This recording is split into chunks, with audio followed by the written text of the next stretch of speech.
In the history of warfare, there have been a catalog of inventions that have changed the way battles are fought. The catapult, the longbow, the cannon, the machine gun. But one weapon changed not only the battlefield, but war itself. It extended the scope of military conflict to the far borders of entire nations and unleashed a terror the world had never known. That weapon was the bomber.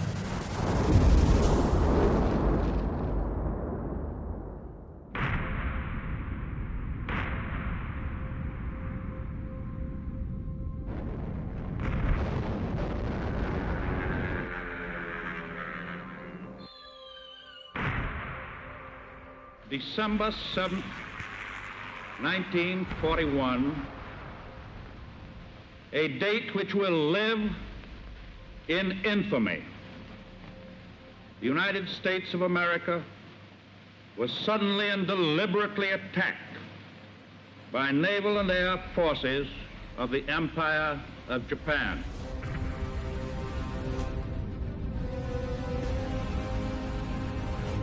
President Roosevelt told Congress and the American people that Japanese air squadrons had commenced bombing in the American island of Oahu.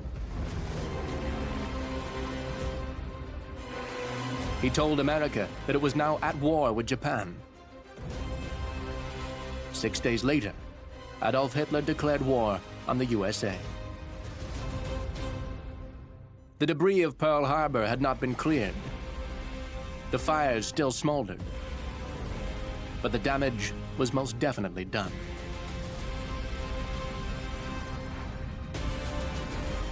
The most influential bombing raid in history would completely transform the war.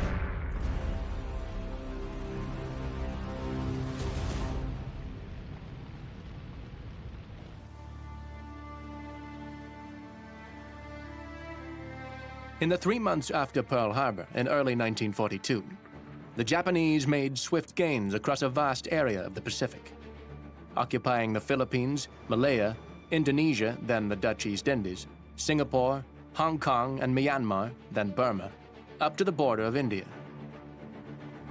You have to remember the state of mind of America after the attack on Pearl Harbor. They had lost the Philippines. The British had lost their capital ships, HMS Prince of Wales and Repulse, to the Japanese. So the Japanese victories were piling up and piling up and piling up, and there was nothing, it seemed, that the Americans or the Allies could do to stop them.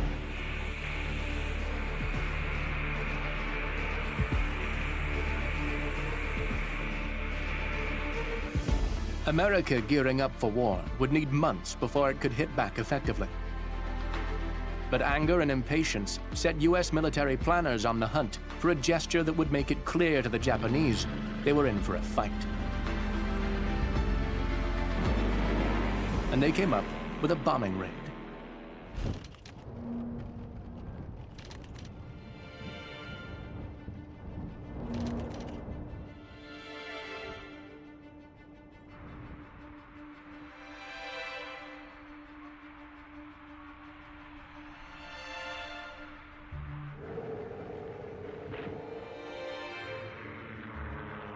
In 1942, the USA did not have airfields in close enough proximity to Japan to launch a raid, so it had to improvise.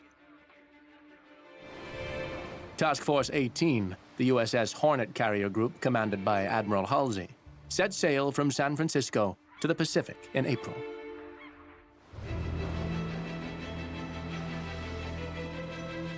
They would take station within range of Tokyo and launch specially adapted bombers for a raid on the Japanese capital.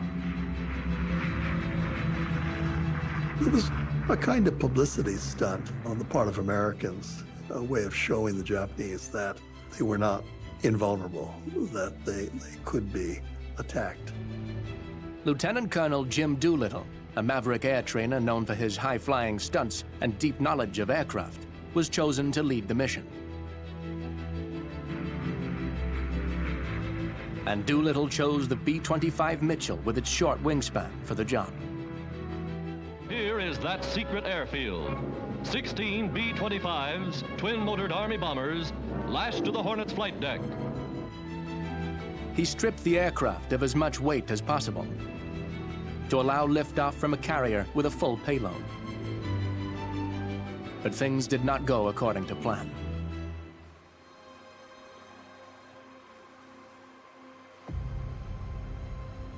A Japanese picket boat detected the carrier task force 170 kilometers from its planned launch point, forcing the 16 B-25s to launch their raid 10 hours earlier than planned.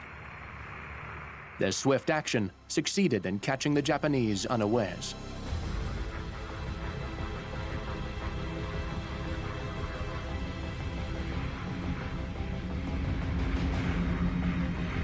And of course, this was so unexpected by Japanese. I mean, they weren't expecting this. And one of my diarists writes about hearing the sound of explosions in the sky and looking up and seeing anti-aircraft shells exploding. And then she learns that, American bombers have bombed Tokyo.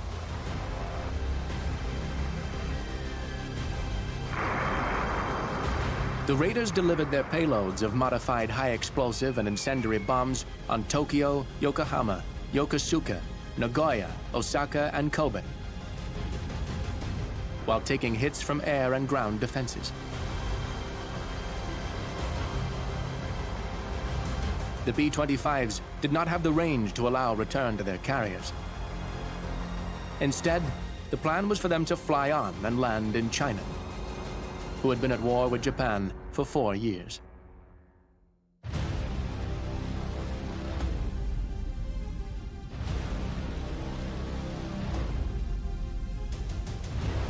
"16 crews survived the mission. 3 airmen died after bailing, and 2 crews were captured by Japanese forces. 1 airman died in captivity. The others were executed.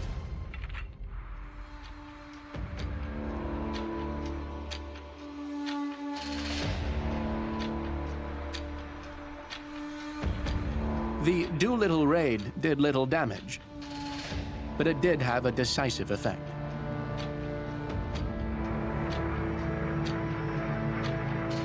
Now, you have to remember the bomb load would be very light. The damage done was insignificant in terms of military targets or industrial targets. Its effect was the psychological damage it caused the Japanese.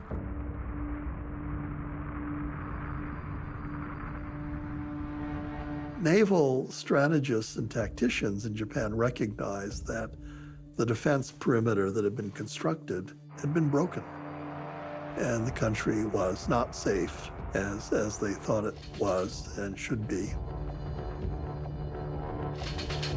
But perhaps the greatest impact of the Doolittle Raid was felt by the Chinese in the regions where the bombers had landed after the raid. 53 Japanese battalions invaded the regions to destroy the airfields and slaughter the local inhabitants as punishment.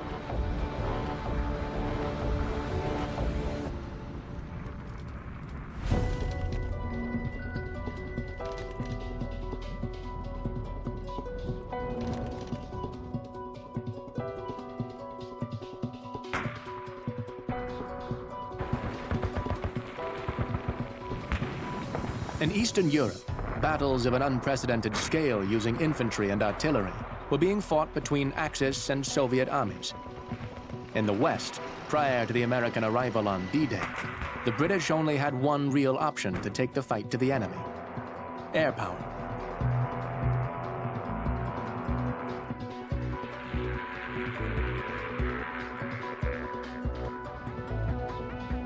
In February 1942, Sir Arthur Harris was appointed head of Bomber Command. His brief was to focus attacks on the morale of the enemy civil population, and in particular, of the industrial workers. And he planned to achieve his objective by deploying more bombers in a single raid than had ever been seen before. We propose to entirely emasculate every enemy center of war production if necessary. We are well on the way now to that end. Harris was very much behind the idea of building morale, building momentum, and pulling the command together. He'd already targeted some easy hits on Lübeck and Rostock on the Baltic coast. Cologne represented a target which was just about manageable in terms of the technical capabilities of the time.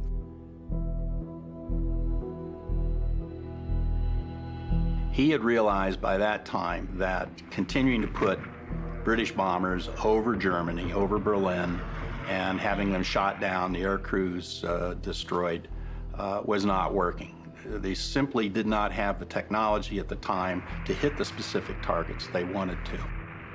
So Harris decided that the best way to use his bombers was to go to high altitude, simply bomb a broad area, and to do that at night where the fighter interceptors of the enemy and its ground fire could not get to him.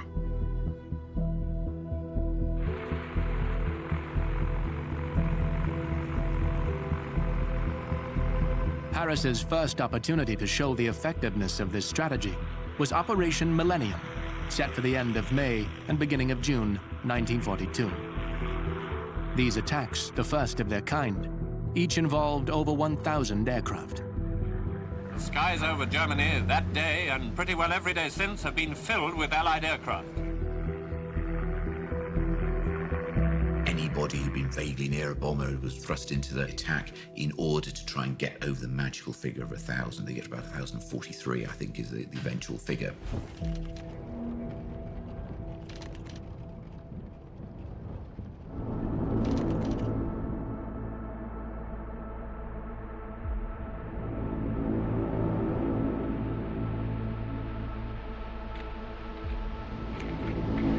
Harris's main targets were Cologne, chosen for its railway junction and large manufacturing industry, and Essen, for its huge Krupp's armaments factories.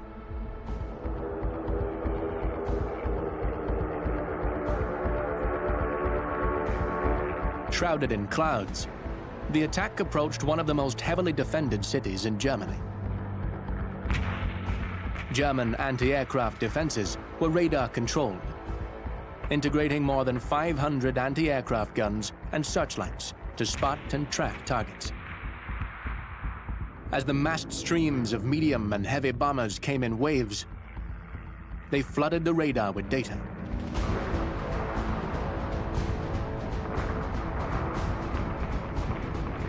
Within 90 minutes, 900 of the total 1,047 aircraft dropped 1,455 tons of bombs, two-thirds of them incendiaries, on Cologne.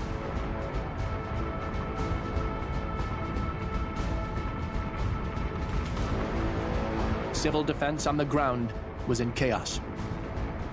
Fires ignited by the first wave were compounded in successive waves. Tremendous in heat and enormous in scale, the conflagration engulfed anything combustible. The effect was completely devastating on the city's infrastructure and civilian population.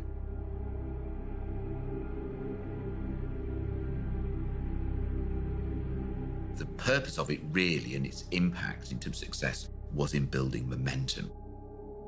If the British can mount a bomber raid of 1,000 bombers, when in reality at the time, they'd only been operating 400 or 500 bombers in the front line, this was a major achievement.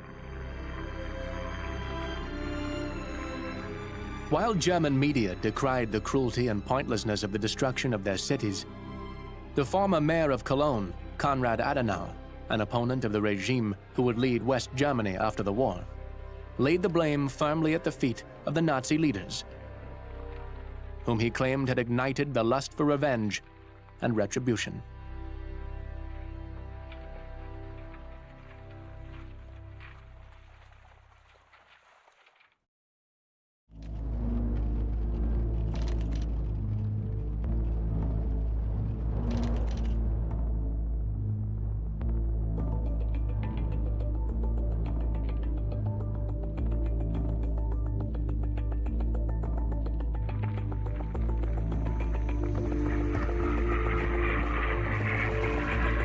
Days earlier, on the other side of the world, air power was taking its toll not over cities, but at sea.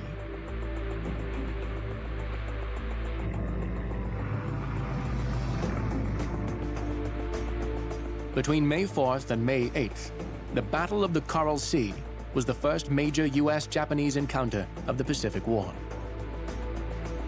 And it was the first ever aircraft carrier battle. 3 days before the Battle of the Coral Sea, American forces had surrendered to the Japanese at Corregidor in the Philippines. Japan's next step was to take Port Moresby in New Guinea, so as to cut off Australia's supply line to the United States. Admiral Isoroku Yamamoto added 2 aircraft carriers with 121 aircraft to the Shoho Light Carrier Group, streaming to the invasion of New Guinea.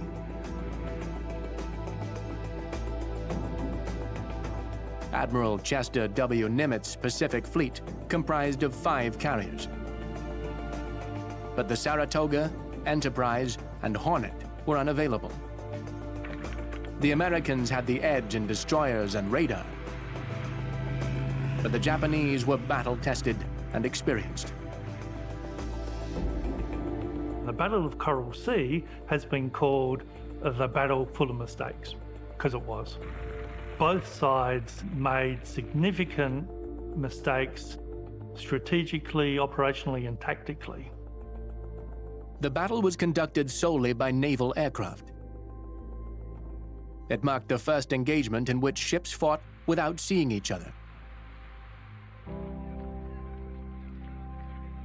Reconnaissance was key in this oceanic expanse for being able to pinpoint enemy forces, and the Americans had an ace up their sleeve.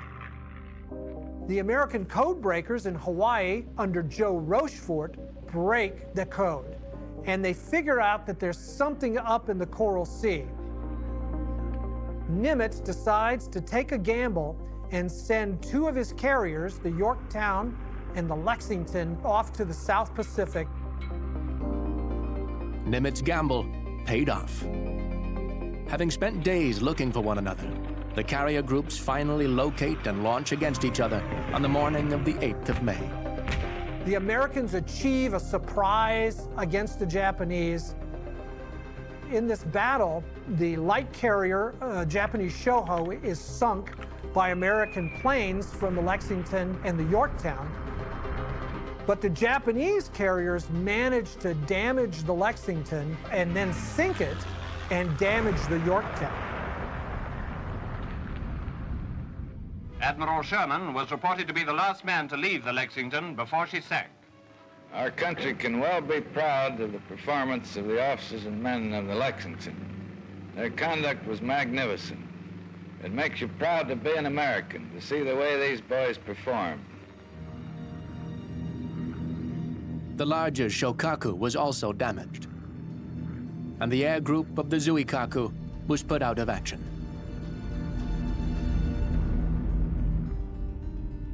For Japan, it was a tactical victory because they sank more ships, more American ships, than the Americans sank Japanese ships. But what it did do was keep the Japanese from invading or supporting their troops in New Guinea. It stopped their southward move in the Pacific. And when you combine it with the Battle of Midway, Coral Sea was like the first punch, and Midway was the second punch that turned the tide against the Japanese in the Pacific War.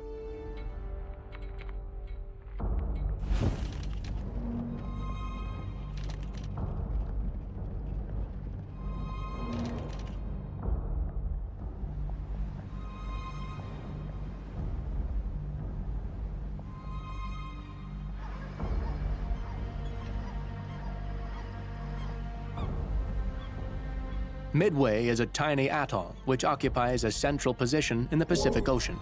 Annexed by the United States in 1867, its proximity to Pearl Harbor and Oahu was pivotal in the Pacific War.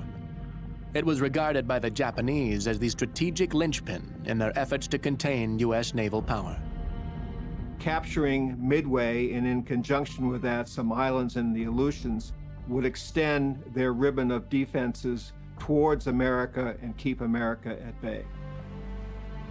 Admiral Yamamoto's plan was to attack Midway with its large numbers of American aircraft and draw out from Pearl Harbor Commander Nimitz's Pacific Fleet of 3 flat tops to engage in a full naval battle with the combined fleet.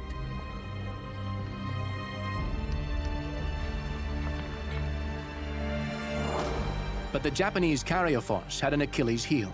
Whilst it could launch a highly effective strike, if threatened by a counterpunch, it had difficulty sustaining its attack, since it lacked an adequate anti-aircraft defense of its own. Admiral Yamamoto deployed 120 vessels, including 4 flat tops carrying 248 aircraft, in Commander Nagumo's Kido Butai, the first air fleet.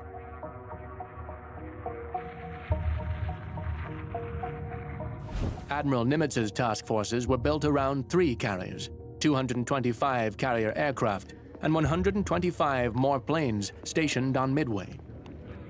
The carrier Yorktown was still bearing bomb damage from the Coral Sea.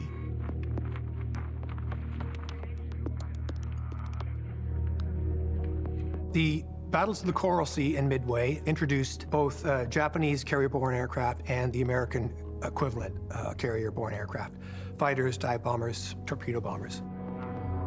In the sense of quality and performance, the Japanese carrier aircraft basically had the edge over the Americans. So the only advantage the Americans had in terms of performance of carrier aircraft was the SBD Dauntless.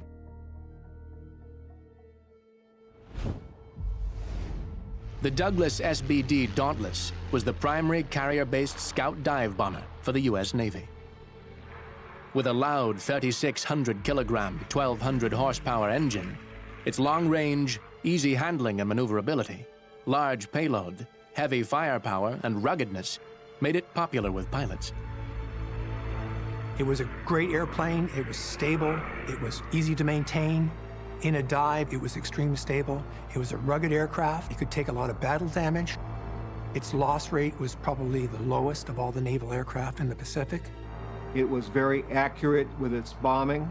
It had kind of an interesting bomb release mechanism, which was sort of like a trapeze. The bomb was mounted on a trapeze, and during dive bombing, that trapeze would be released, projecting the bomb forward, and it played a very significant role in the Battle of Midway.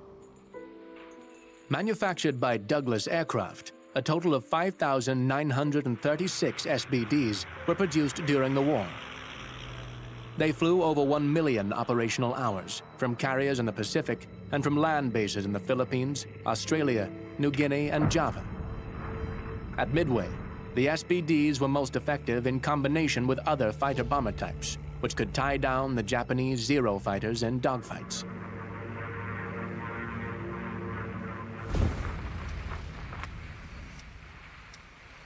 In the early hours of June 4th, Vice Admiral Chuichi Nagumo ordered 108 aircraft, led by Lieutenant Tomonaga Joichi, to attack American forces at Midway.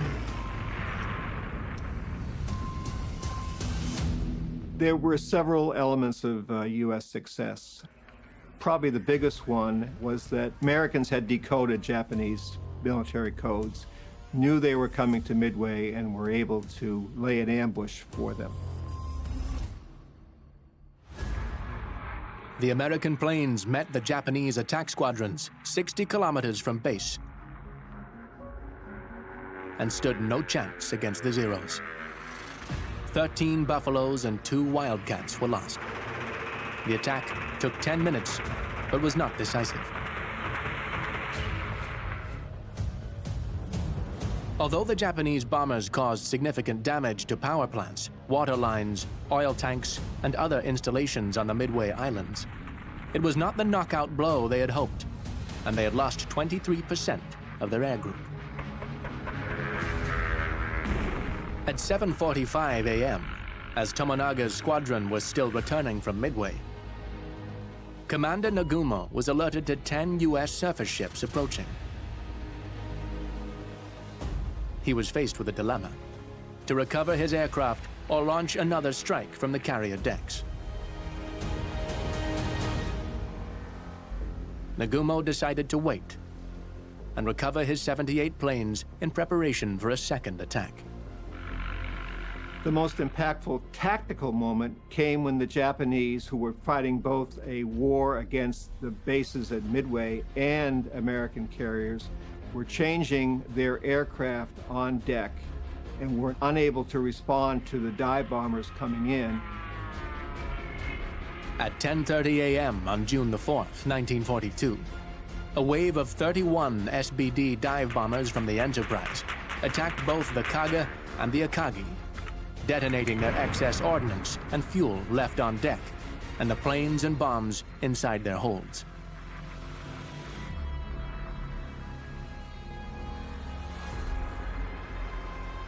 Further SBDs from the Yorktown struck the Soryu. In less than 5 minutes, 3 of the 4 Kido-Butai carriers were in flames, leaving the Japanese just 1 carrier, the Hiryu. Close to noon, dive bombers from the Hiryu retaliated in 3 strikes on the Yorktown, leaving it damaged but not crippled. 3 hours later, at 3:30 p.m., American dive bombers tracked down the Hiryu and struck it with 4 bombs. Rear Admiral Raymond Spruance gave the order to pull back.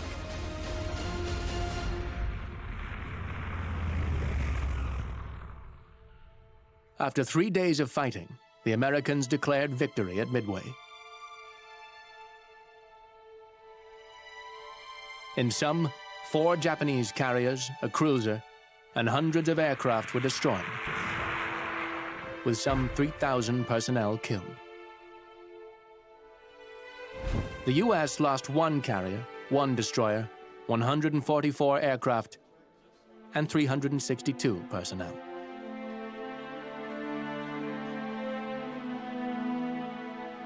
By 1943, however, it was clear that the mass production of warships by the Americans was making an advantage. And as these started to turn up, they had large numbers of aircrew under training.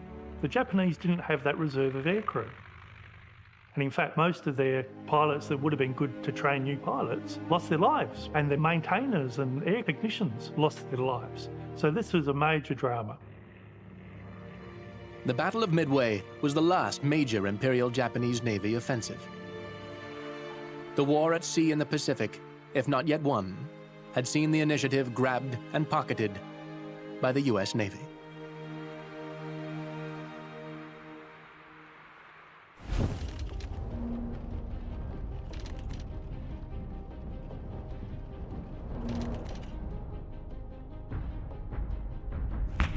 Even as the U.S. Navy was making its decisive move in the Pacific, the Soviet Red Army was finally making some headway against German armored columns in Eastern Europe. Hobbled by exhaustion, losses, mechanical breakdown, and the weather, the German offensive was finally halted at the gates of Moscow. As the weather improved with the spring and summer of 1942, German forces prepared to resume their advance with a new strategic objective: the oil fields of the Caucasus. Whilst 2/3 of German forces would head for oil-rich Soviet Azerbaijan, the remainder of the 6th Army, Army Group B, would focus its efforts solely on taking the second city of the Soviet Union, Stalingrad.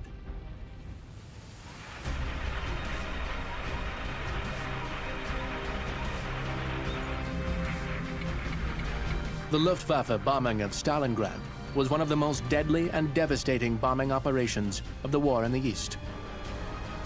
The main bombing of the city took place on August 23rd and 24th, although raids continued through September.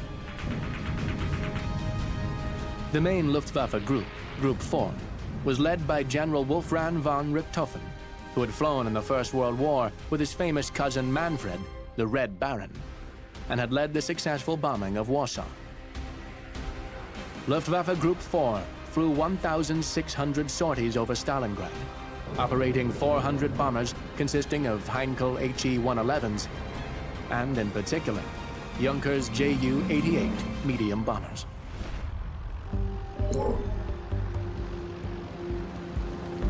Designed in the mid-1930s, the Junkers Ju-88 deserves the accolade Warhorse. The assembly line ran continually from 1936 to 1945, and more than 15,000 Ju-88s were built in dozens of variants, more than any other twin-engine German aircraft of the period. The Ju-88 had a maximum speed of 510 kilometers an hour, at a service ceiling of 9,000 meters and a range of 2,430 kilometers. The Ju-88, as it was produced, was probably the most versatile aircraft in the Luftwaffe's arsenal. It served as a day bomber, a night bomber, a dive bomber, a night fighter, and even as a precision weapon dropped by a pilot aircraft, and the entire Ju-88 would be a warhead designed to crash into a target. The Ju-88 armament consisted of one 7.92 millimeter forward machine gun, two 7.92 millimeter dorsal machine guns, with ventral twin machine guns and up to 3,000 kilograms of bombs, or 2 LT torpedoes. The problem with the Ju-88 was that it was constantly tinkered with while it was actually in production. The first generation Ju-88 was on the production line, and a dive bombing requirement was added, which drove up the weight of the airframe. As one historian noted, it was a tribute to the soundness of the basic design that all this tinkering didn't ruin it. The Ju-88 proved an invaluable asset in the East, where it met with instant success attacking enemy airfields at low level, causing enormous losses.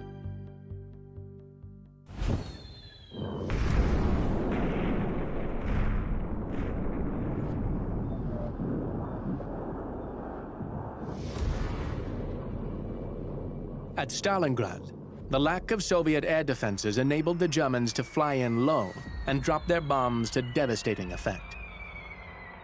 The attacks targeted government, communication systems, and vital infrastructure, including the central water supply, oil factories on the Volga, and large manufacturing plants. The destruction was monumental and complete. Fire attacks were mounted against the ruined city, enveloping it in dense volcano-like black smoke clouds that stretched 3.5 kilometers into the sky. Fire services were denied water supply, and 95% of the buildings in the central district were destroyed. In accordance with Adolf Hitler's demand to exterminate all traces of Soviet resistance, the air barrage continued unabated from the 23rd of August to the 22nd of November, at an average of 1,000 sorties a day. Of 440,000 people in the city, an estimated 40,000 people were killed during the siege, with the wounded uncounted. It had a major effect. By creating so much rubble in the city, it blocked off all the streets, and this negated the Germans' advantage in armored warfare. Guerrilla warfare and hand-to-hand combat amid the mounds of rubble that were once the wide streets of Stalingrad was not what the Germans had planned or trained for, and it leveled the playing field for the Red Army. The Soviet High Command drip-fed enough replacements to keep the 6th Army pinned down, drawing it into a war of attrition. The fighting in Stalingrad devolved into basically street battles, fighting over a single street. And the Germans weren't able to use their armored forces to the best of their ability. By late September, Luftwaffe Group 4 had been reduced to just 129 fully operational bombers. Von Richthofen's increasingly urgent calls for reinforcements were ignored, as Hitler's attention was focused on preventing the collapse of the Afrika Korps in North Africa and bolstering Tunisia against the Allied invasion, Operation Torch. Although Stalingrad is in ruins, the city has obeyed the order to hold out at all costs. Hitler's main strength has been concentrated here, but the Russians have fought for every yard. Not only has Russia withstood the power of at least 240 divisions brought against her, but she's switched over to the attack on a large scale. On November 19, 1942, 4 Soviet armies launched Operation Uranus.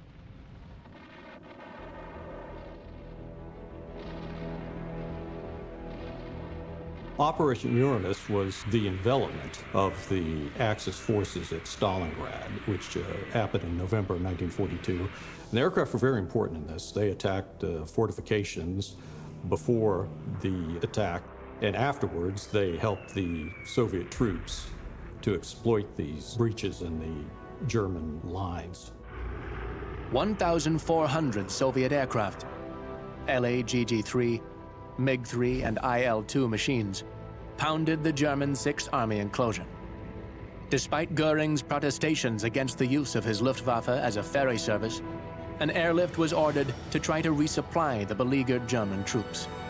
It's about 250,000 soldiers are trapped in the pocket, and the existing transport force is simply inadequate to resupply them. So what the Germans did was they started re-rolling Heinkel 111 squadrons as emergency transport units. In one sense, this worked well. These were operational units used to operating in winter conditions, well-trained crews. They flew a lot of sorties into the Stalingrad pocket, but a bomber aircraft is an inadequate transport plane. There's no cargo loading hatch. There's a bomb bay, which is a completely different purpose. The Heinkel simply cannot carry the kind of payload that a real transport plane can carry.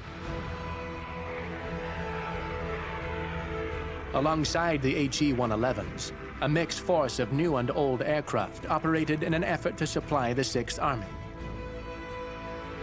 In mid-December, relief expeditions got close to the Stalingrad pocket, but the expanding Soviet offensive captured the airfields there and at Morozovskaya.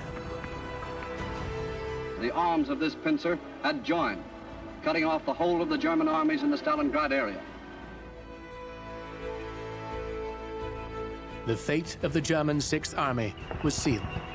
Hitler's much-vaunted 6th Army had to be abandoned and left to their fate. Nowhere was the failure more complete than in the ranks of the Luftwaffe, which, by the end of the offensive, was reduced to desperately trying to resupply the 1 million trapped soldiers. The Germans have to resort to dropping supplies by air. At no point during the airlift was the Luftwaffe able to supply the needs of the 6th Army. Flying in supplies in bad conditions under heavy flak fire proved too tough, and von Richthofen's air transport force was completely destroyed. Of the total Group 4 fleet, only 33 of the HE-111s, 7% of the Ju-52s, none of the FW-200s, and 35% of the newly commissioned Heinkel HE-177s remained in commission. The Heinkel 177 made a small impact on the war on the Eastern Front. A handful of prototypes were used at the Stalingrad airlift, where they were almost all destroyed in in-flight accidents. There are numerous candidates for the title Hitler's Greatest Mistake. The Heinkel 177 may not be among the top candidates, but it is certainly on the short list. In 1937, soon after manufacturers delivered the first prototype, the military ordered the company to modify the plane, intended as a heavy bomber, to make it capable of dive bombing. The results of this muddled thinking were a number of design anomalies, the most egregious of which was the fact that a 4-engined aircraft was fitted with just 2 propellers, intended to give greater maneuverability and stability during a dive. Unfortunately, the DB-601 engines were complex, fitted extremely tightly, and covered in a tight cowling. And with 2 engines harnessed to each single propeller, the engines ran hot and were prone to bursting into flames. Luftwaffe aircrew nicknamed the plane the Flaming Coffin. They can never solve the problem of these 2 engines linked together overheating. And more HE-177s will be lost to operational accidents and engine fires than to combat. In fact, very few of them actually get into combat because the operational rates, it's such a cranky aircraft. In other words, they've tried to jump generations of aircraft development, and they've failed. On one notable occasion, Reichsmarshal Goering watched 14 HE-177s taxi to attack London. 13 took off, 8 returned immediately with overheating engines. 1 diverted elsewhere, and only 4 reached the capital, where 1 was shot down. Almost all of the systems of the aircraft were new and radical. It had remotely operated defensive gun barbettes, which was a real technical innovation. A gunner would control a number of turrets at the same time through a remote gun station. That never worked properly. Had the Germans had more time, there was a plan to redesign the Heinkel into a standard 4-engine configuration that probably would have been quite effective.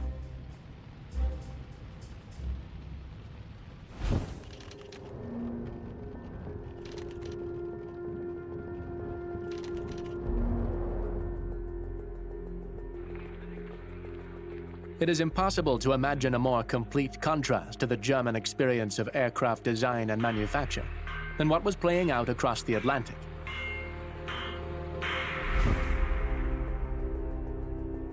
Winston Churchill said, "The front line runs through the factories." In which case, for the Allies, the front line was in the United States of America. What was happening in the manufacturing sector there would set the Allies up for victory. And the place that best expressed the extraordinary American effort was a place that built bombers, a place called Willow Run. Americans are preparing with all possible speed to take their places on the battlefronts. Workers in the mills and the mines are laboring long hours under great pressure to turn out the weapons and the equipment without which the war cannot be won. Built at what is now the Willow Run airfield near Ypsilanti in Detroit, Michigan, Henry Ford, initially a vocal supporter of staying out of the war, first broke ground in 1941 on farmland that was to become the sprawling 330,000 square meter Willow Run plant. Ford boldly declared that Willow Run would produce 1,000 planes of standard design a day. Initially, Ford's inflexible line assembly methods, used since the Model T had started being mass-produced 30 years earlier, only yielded 14 aircraft per day, which had increased to just 24 aircraft by December 1942. Ford finally replaced his management team at Willow Run and adopted the airframe industry's standard system of subdividing production to massively ramp up the output. At its peak, Willow Run employed and trained a permanent labor force of 42,000 dedicated women and men to work around the clock to roll out quality machines. And the bomber they produced was the consolidated B-24, the Liberator. The B-24 Liberator, a 4-engine, long-range heavy bomber, was designed to fly higher, farther, and faster than the B-17 Flying Fortress. Powered by Pratt & Whitney supercharged engines, it had a revolutionary Davis wing airfoil that gave it better characteristics in drag and lift. With a top speed of 478 kilometers per hour and a service ceiling of 8,500 meters, its range was 2,600 kilometers. The B-24 had a crew of 10 and could deliver 2,250 kilograms of payload at high altitude from 2 bomb bays, and was fitted with a Norden bomb sight for greater accuracy. It was well armed with 10 50 caliber machine guns in the nose, belly, top, and tail. But it was far from perfect. The B-24 suffered from leaky fuel lines and vulnerability to enemy flak due to weak armor, and for many crews, B-17s remained the preferred bomber. Nevertheless, it became the most prolifically produced military aircraft in the United States and served all Allied forces in the Pacific and European theaters.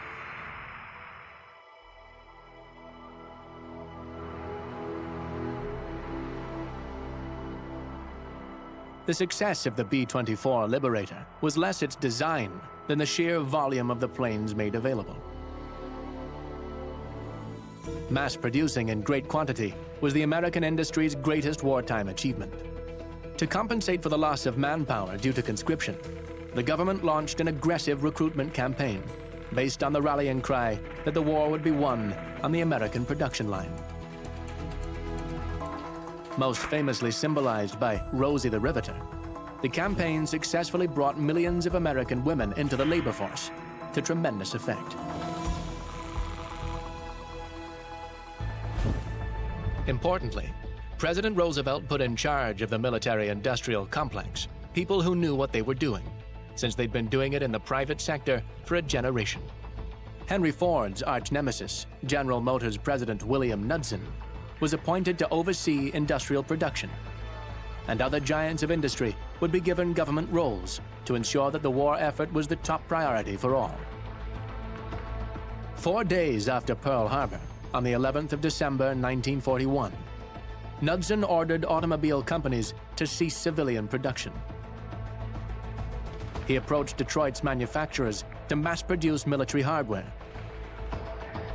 50,000 aircraft per year, 130,000 engines, 55,000 artillery pieces, 9,200 tanks, 580 ships, and 2 million guns.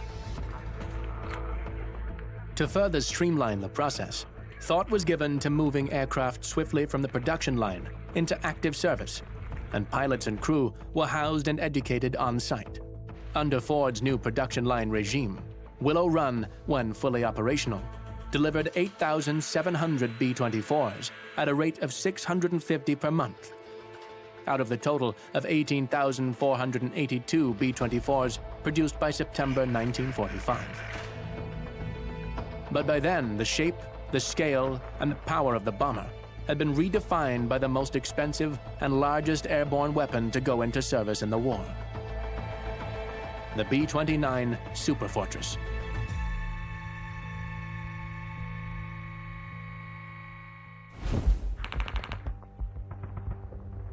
In 1942 and 1943, the world was truly at war, as the Allies secured decisive victories over the Axis powers in the Pacific at Midway, in Europe at Stalingrad, and in North Africa at El Alamein. In the final years of war ahead, Allied advances on land and sea would be accompanied by increasingly devastating bombing campaigns.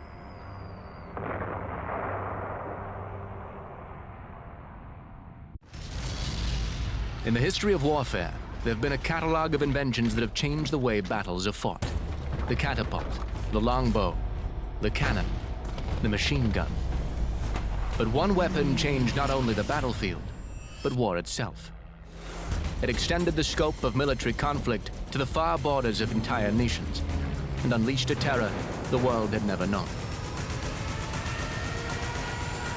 That weapon was the bomber.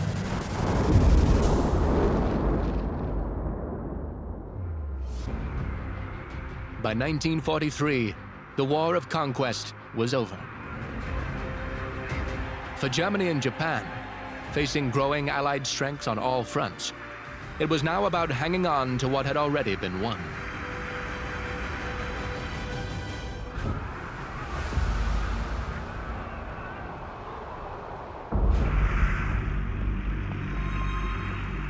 And I know how eager everybody's been to get on an actual operation. It's here. We're going to work.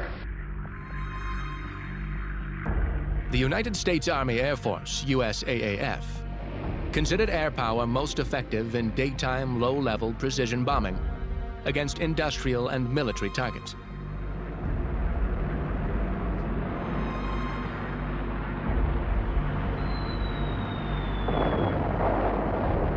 For RAF Bomber Command, on the other hand, nighttime mass bomber raids at altitude against city targets were proving the most fruitful and survivable. It meant that between them, the USAAF and RAF could keep up a round-the-clock barrage on enemy infrastructure. And the idea was that they were going to be creating this round-the-clock offensive in order to open up this second front for Joseph Stalin, who kept putting pressure on Roosevelt and Churchill to be splitting the Germans in half and to divert their attention away from the Eastern Front.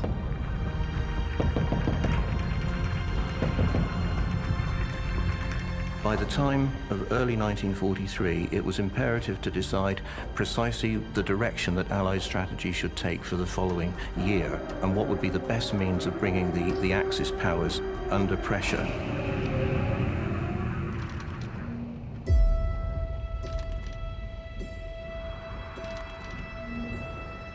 Allied leaders met at the Casablanca Conference in mid-January 1943. For 10 days, together with Roosevelt and Churchill, they discussed our offensive strategy for this year, in which it's intended to hit the enemy's smashing blows on new fronts.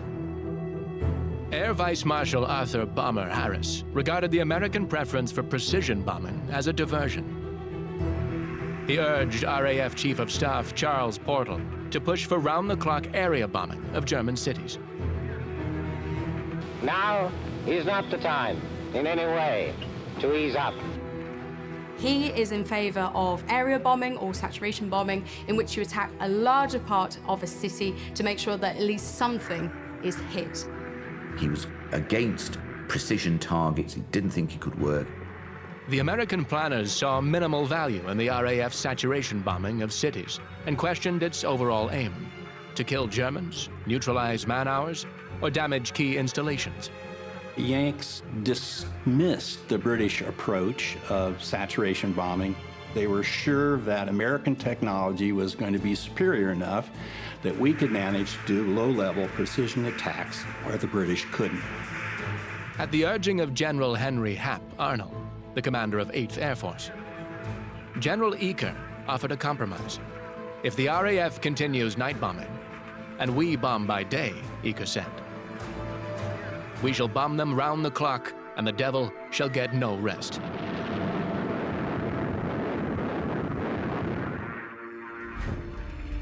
American planning targeted Germany's war economy.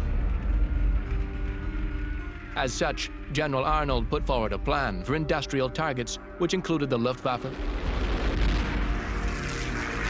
submarine yards, communications, electric power, oil, alumina, and synthetic rubber.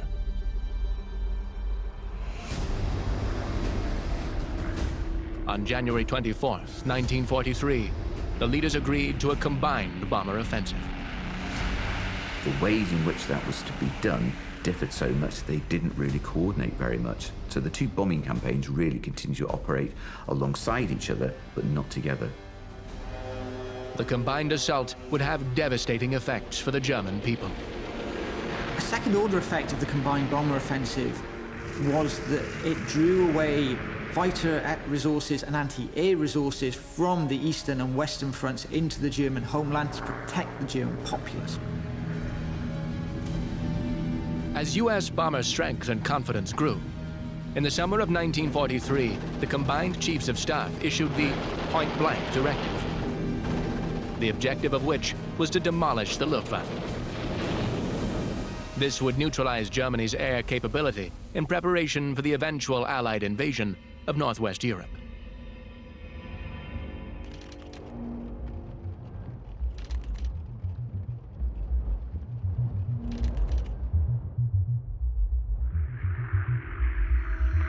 One raid famously deviated from the agreed RAF nighttime area bombing strategy and demonstrated that with imagination and inventiveness, bombing with extraordinary precision could be achieved. It was the Dam Buster raid.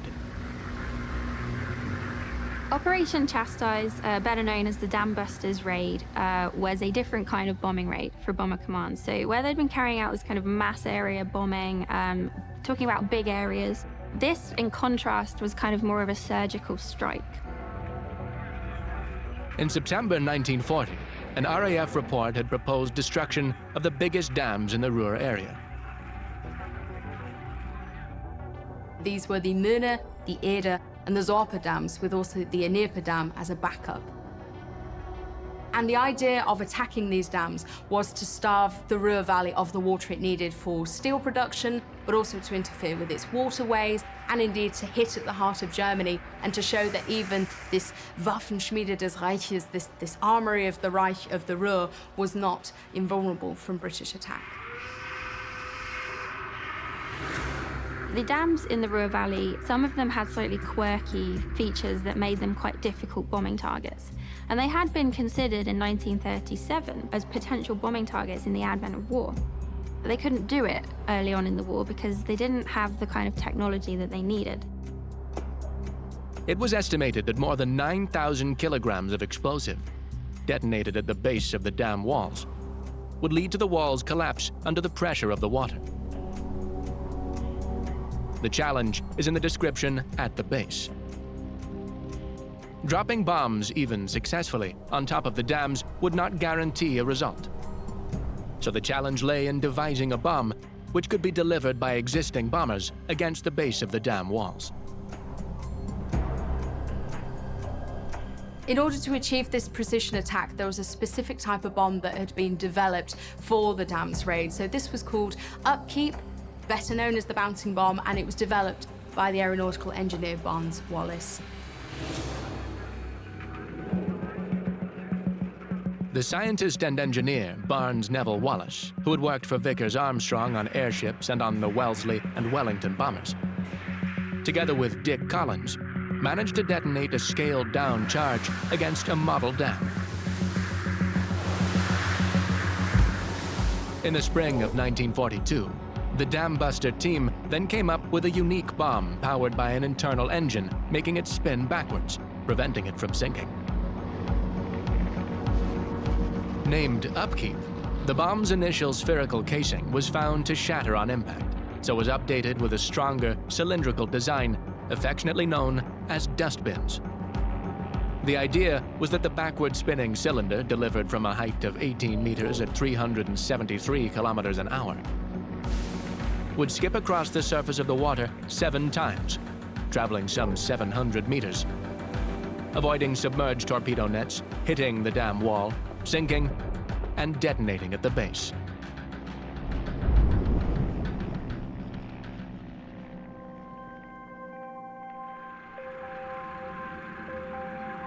Arthur Harris, opposed to anything except his concept of area bombing, labeled the project tripe of the wildest description.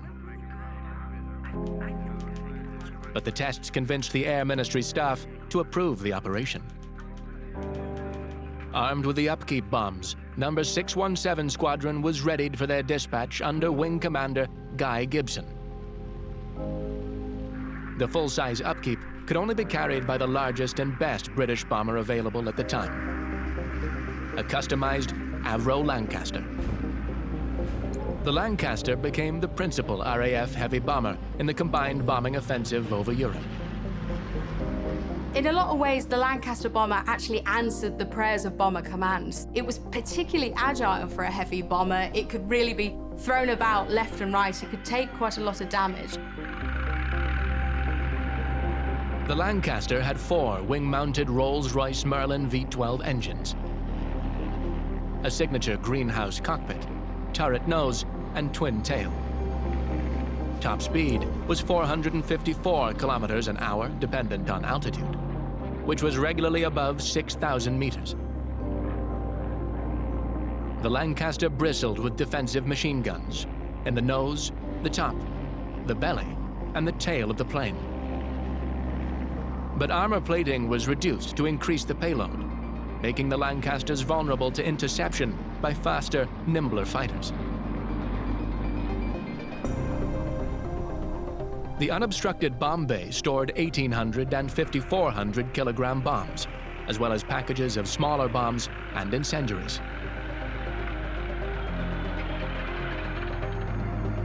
This was modified to fit the Tall Boy and 10,000 kilogram Grand Slam bunker buster bombs, as well as the Upkeep bouncing bombs.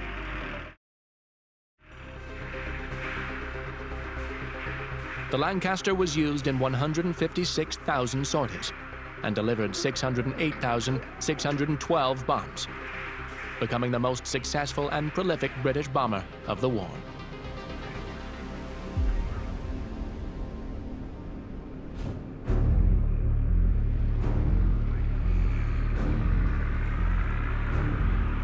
At dusk on Sunday, May 16th, Operation Chastise began.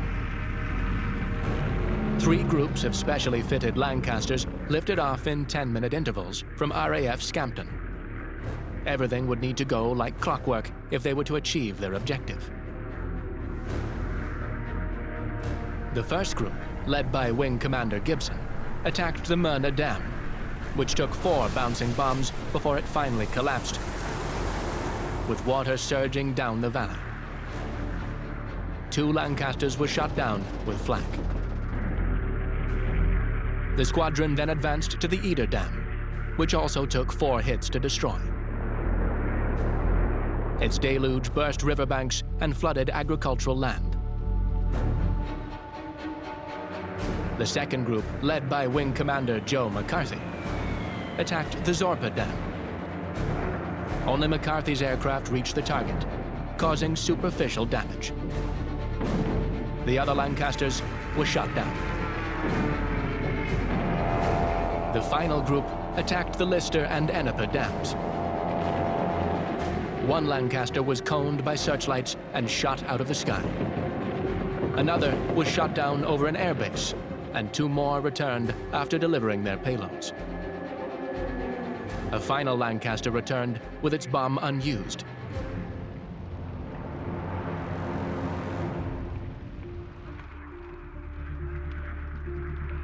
The cost of Chastise was high. 8 Lancasters failed to return, and 56 out of 113 aircrew were lost. But Allied newspapers and newsreels hailed the mission a great success. Bomber Command struck last night a heavy blow of a new kind at the sources of German war power. Ultimately, in talking about the success of a bombing raid, you measure the kind of operational aims against the outcomes. And with the dam busters, there is controversy over whether it was a success or not. So the dams were damaged, riverbanks, bridges, about 140 factories, either completely damaged or partially, thousands of acres of farmland. But the Germans recovered very quickly. So the dams were rebuilt in 5 months, the power station in 2 weeks. But one aspect which really cannot be disputed is the success it had in terms of morale. And this is on both sides. So not only do you have the horror of the Nazi leadership at this raid, and indeed Hitler calls it this disaster in the West, but you also have this massive morale boost for Britain. It's saying to the German people, we can come into the industrial heartland of your country. We can take out your factories, we can take out your dams. Look what we can do, and the Germans have to see that. Hitler blamed Goering for allowing the bombers through, complaining that they had ruined the Ruhr. In fact, productivity was quickly restored.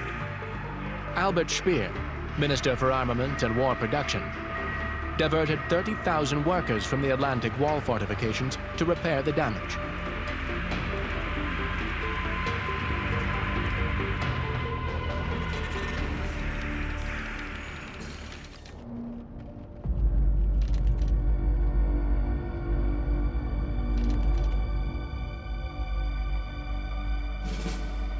Contemptuous of the publicity stunt of the Dam Busters raid, Arthur Harris claimed the operation achieved nothing and was a waste of aircraft and men. He prepared an action that would demonstrate the far greater effectiveness and terror of his area bombing approach.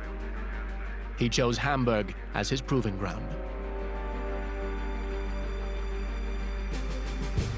If you had to really find a place at which the Allies, in broad terms, fully committed themselves to the idea of attacking civilians, I'd go to Hamburg.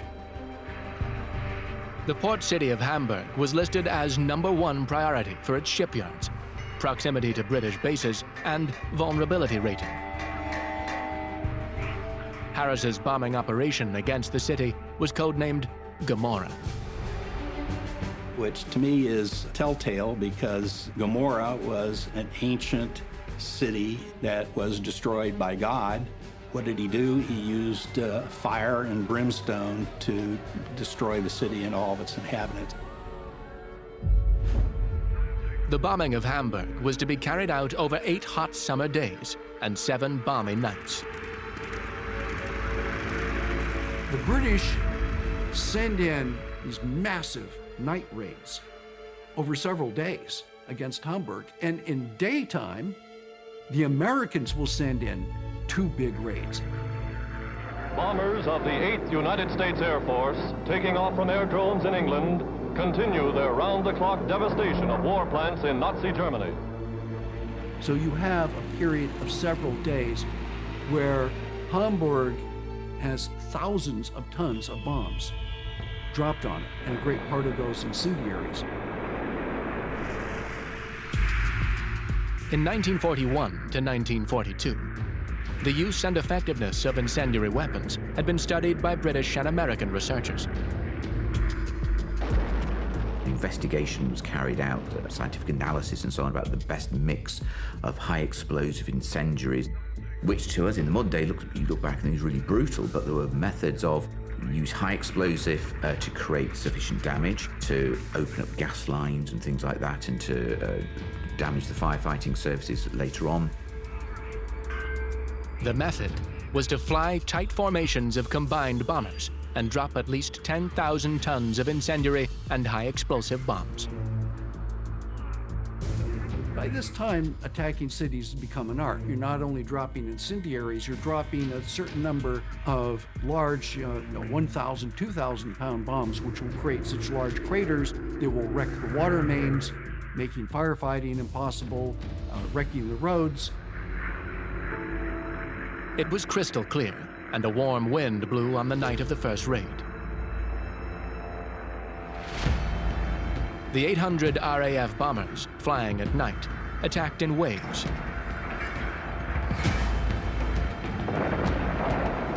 Initially, a batch of fire starter bombs were dropped to ignite several major fires.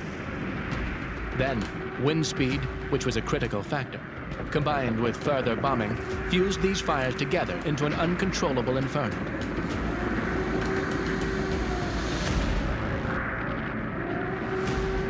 The firestorm also provided a beacon for incoming waves of RAF bombers.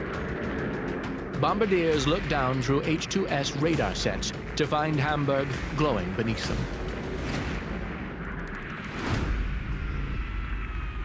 What you have in Hamburg are these rare weather conditions, which are very dry, have a certain amount of wind. The British incendiaries cause a firestorm. And the firestorm actually, generates its own weather. In the third raid on July 27th, the inferno formed a pillar of 800 degrees Celsius. Dust and debris rose 3 kilometers into the night sky. The firestorm that was created there was so intense that air was sucked in from surrounding neighborhoods at speeds of up to 300 miles an hour. The temperature on the ground reached about 1,000 degrees and sucked all the oxygen out of the air so that people asphyxiated as much as were burned to death.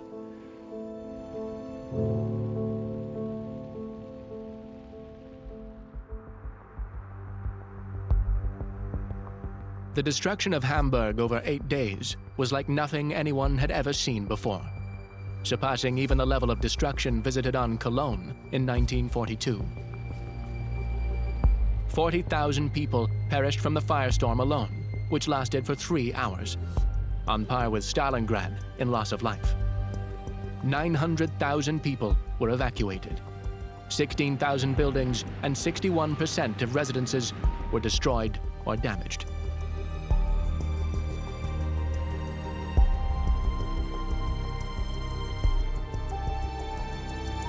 For the first time, the repair system, the civil defense system, the aid to the homeless civilians breaks down completely. It's just overwhelmed. All of these people in shock, they'd seen horrors of a city being leveled, are spread throughout Germany. And despite the warnings, despite the Gestapo, they talked.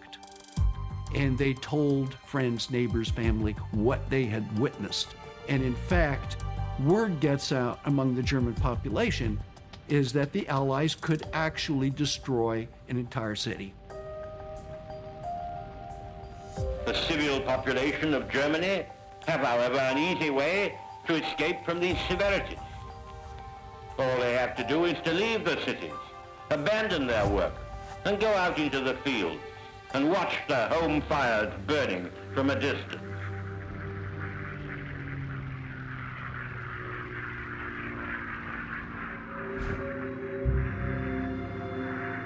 The RAF bomber force lost only 87 aircraft, or 2.5% of all sorties. The campaign's success was not only due to incendiaries, high winds, and the relentless day and night attack. Something unexpected came out of the Allied armory. In Hamburg, for the first time, Allied bombers used a new weapon against enemy radar: window.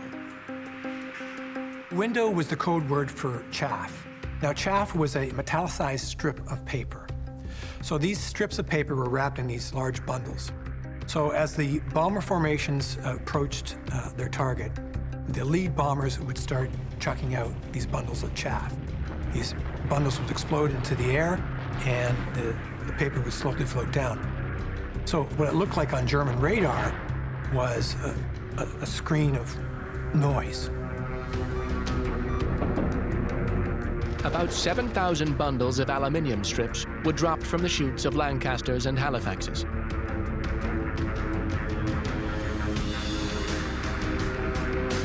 These blinded the semi-automated Pathfinder searchlights, anti-aircraft artillery, and fighter defenses. The problem with chaff was that you had to keep releasing it at the right intervals. If you didn't do that and spaced it at the right times, then the effectiveness of the chaff lessened. The defenders had to improvise to pick out the raiders in random barrages of light and fire in the dark. Japanese and German variants of window were developed, but the Allies had stolen the initiative and deployed it to devastating effect.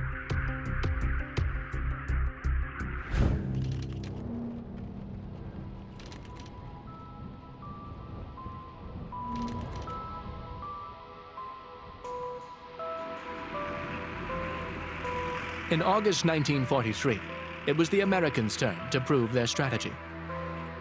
The Schweinfurt-Regensburg Mission Number 84 was the first major USAAF strategic attack against the German aircraft industry. The plan was to hit the heart of aircraft production at the Messerschmitt plant at Regensburg, and specifically to take out production of a humble component, the ball bearing, something all machinery needs to operate. The ball bearing plant at Schweinfurt was in the crosshairs of the United States 8th Air Force. Well, the plan called for 2 separate forces of B-17s to take off simultaneously, fly a parallel course towards Germany, and at a certain point over occupied Europe, the 2 forces would split. One would go to Schweinfurt and one would go to Regensburg, in the hope of sort of splitting the German fighter defense force. There were roughly 140 B-17s in each formation. The American B-17 was famed for its versatility and ruggedness. It was used in a wide range of missions and flew in tight formations. The B-17 Flying Fortress was the primary bomber of the 8th Air Force and 15th Air Force in the European theater of operations. It was well-armed, it was well-armored, and like all American aircraft that were built during the Second World War, they were extremely tough and rugged. The B-17G variant had a top speed of 462 kilometers an hour, cruising at 293 with a service ceiling of 10,850 meters and a range just over 6,000 kilometers. One Luftwaffe pilot said that trying to attack a B-17 formation from behind was like trying to make love to a porcupine that is on fire. The weight of its turrets, heavy machine guns and ammunition amounting to 2,500 kilograms, was often more than the available bomb load of up to 2,200 kilograms. which could be supplemented with external munitions up to 7,800 kilograms.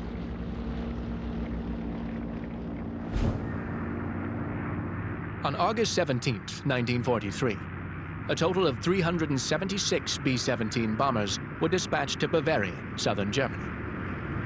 The 4th Bombardment Wing of 146 B-17s, led by Colonel Curtis LeMay, were to strike Regensburg. The 1st Bombardment Wing, with 230 B-17s led by Brigadier General Robert B. Williams, were to hit Schweinfurt in rapid succession. Unfortunately, the plan went awry at the very beginning of the day. One part of England where some of the B-17s were going to take off was socked in fog. The other part of England was clear and the bombers could take off. The bad weather turned the attack into a staggered assault rather than a combined raid. The Regensburg force was badly exposed and came under attack as soon as it reached land, losing about 15 B-17s within 90 minutes.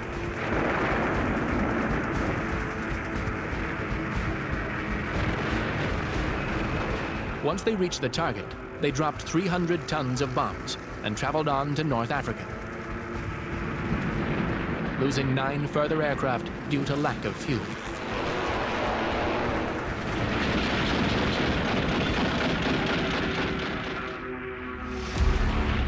The Schweinfurt force was met by more than 300 fighters. 22 B-17s were lost, 3 more to heavy flak as they reached the target. On return, the refueled German fighters downed another 11 B-17s. They attacked the ball bearing plants with massive losses. At this point, the bombers don't have escort fighters. At the end of the day, the 8th Air Force lost 60 B-17 bombers shot down outright, probably another 5 or 6 that crash landed in England and were never used again.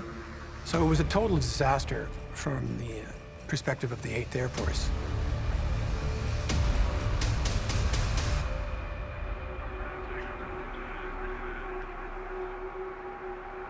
The Schweinfurt-Regensburg raid cost the USAAF 60 B-17s and 552 men, as well as 3 P-47 Thunderbolts and 2 Spitfires. 318 German aircraft were destroyed. Both the Regensburg and Schweinfurt plants suffered damage, with 34% loss in production.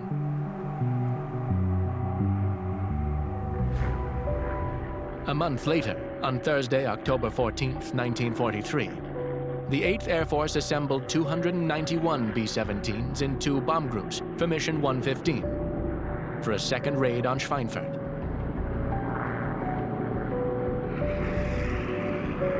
This time, the B-17s had P-47 Thunderbolt fighter escorts into France, but took on the Luftwaffe alone from there on.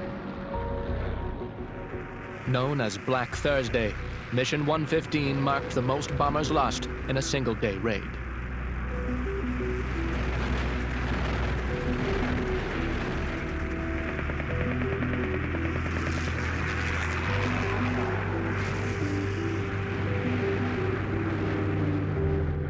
One way that the Germans inflicted very heavy losses upon British and the Americans was through their signals intelligence, who were listening to Allied radio chatter.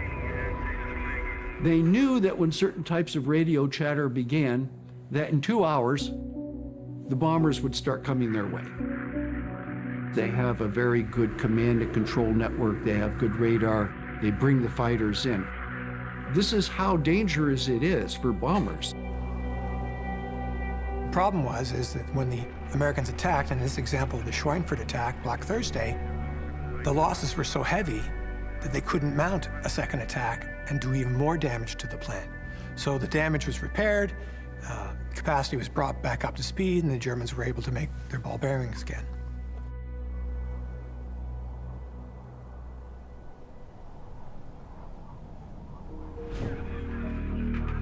On October 22, 1943, newly appointed Commander General of the 9th Bomber Command, General Anderson, canceled the unescorted daylight heavy bomber offensives against Germany. Deep penetration raids were also suspended until February 1944. They were waiting for a new fighter aircraft to arrive. That fighter was the P-51. It gave the 8th Air Force the ability to send fighters all the way to the target and accompany the bombers. The American long-range single-seat fighter and fighter bomber, the Mustang P-51, was the most advanced fighter of World War II. Mustang pilots claimed to have destroyed 4,950 enemy aircraft. The P-51 was designed to be easy to fly for the pilot, so he could concentrate on enemy fighters. The signature change in the P-51D line was the new 360-degree bubble canopy. The Mustang was capable of a top speed of 700 kilometers an hour, and high-altitude performance was outstanding. The P-51D was packed with 650 caliber machine guns and strengthened wing racks to hold 450 kilograms of ordnance. But most importantly, it had a combat range of 1,500 kilometers, extendable with drop tanks to 2,000 kilometers, making it an ideal bomber escort. Hundreds of P-51Ds arrived in England in February 1944, in time for D-Day. And suddenly, daylight precision bombing was back on the table.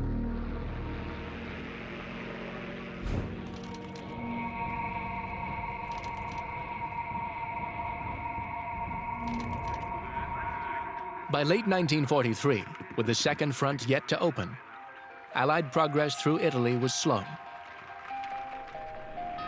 Italy's mountainous spine, cut deeply by major rivers, blunted the Allied advantage. And the terrain did very much favor defense. Mountainous terrain, hilltop towns and villages that could be turned into fortresses, that dominated the road network. And remember, the Allied armies were predominantly mechanized armies. It was very difficult for primarily mechanized armies to function at full effectiveness in terrain like that. One of the many challenges to the Allied advance was a 6th century Benedictine monastery known as Monte Cassino, surrounded by the Liri and Rapido valleys. Its high vantage point offered Axis defenders a strategic position on the heavily fortified Gustav Line, creating a stubborn obstacle for the Allied advance on Rome. To break through, it was time to send in the heavy bombers. The use of heavy bombing to try and break German defensive positions was one evolution of air power, and not an altogether successful one. And we see this, for example, in the use of the heavy bombers against the monastery at Monte Cassino. On February 15th, 1944, 142 B-17s, 47 B-25s, and 40 B-26 medium bombers attempted to bomb the defenders into submission.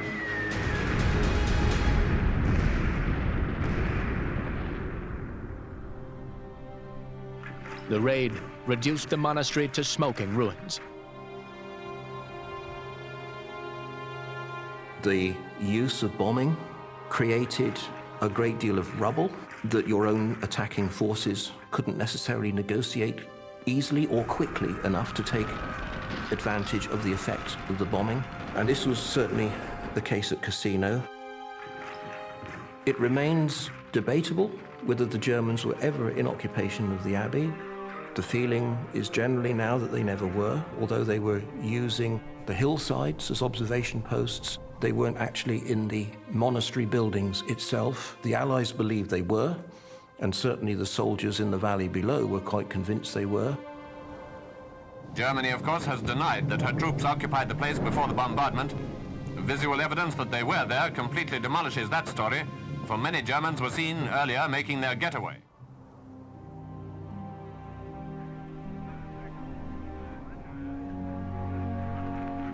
The Allies only broke through with a follow-up bombing of the casino town and a 20-division ground attack. Finally, on June 5, 1944, Allied troops were able to parade on the streets of Rome. But by then, the world's attention had turned elsewhere.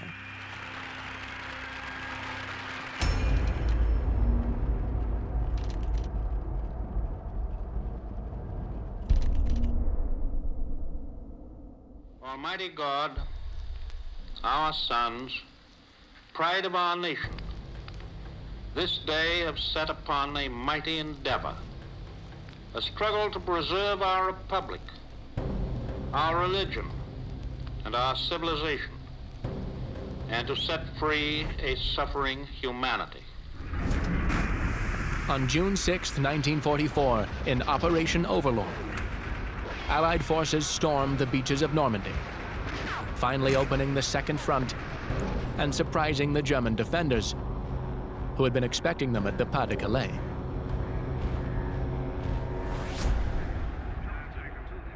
The Allies deployed a disinformation campaign, including double agents, false radio signatures, and fake wireless traffic, known as Operation Fortitude.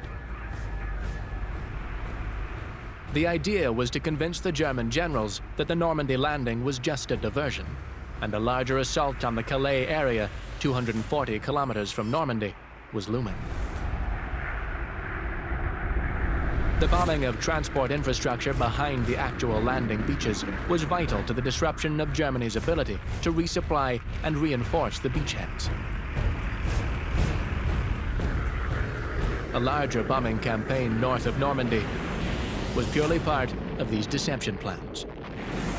But Operation Fortitude was a very well thought out deception plan. They put a guy named Patton in charge of a fake army, fake tanks, artillery pieces made out of rubber and wood, the whole thing to create the deception plan. And that worked to keep the 15th Army in place.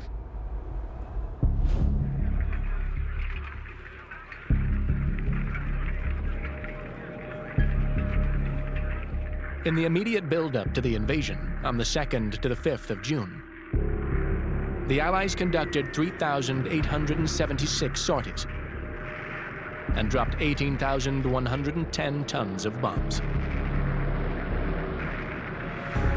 In a little over 2 months, 2,000 aircraft and 12,000 crew were lost, even though the Luftwaffe was severely depleted by prolonged attacks in the lead-up to D-Day, as well as the continuing demands of the Eastern Front. If you just look at the total numbers of aircraft available, figures vary, but something between 12 and 14,000 aeroplanes were available to the Allies to support Overlord and D-Day. But for the Germans, 500, of which around half that number are actually operational on D-Day itself. A very small number. The Luftwaffe virtually disappears as a fighting arm over Western Europe in 1944. At midnight on the 6th, Allied fighters escorted troop ships as they crossed the Channel. RAF Lancasters, Halifaxes, and Mosquitoes launched 1,000 radar-guided nighttime sorties on German defenses, followed by dawn raids by 8th Air Force B-17s and B-24s.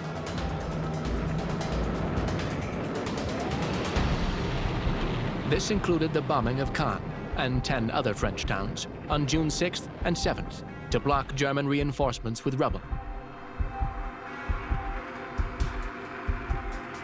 Over 14,000 sorties flown by Allied fighters kept the Luftwaffe down to a meager 319 sorties.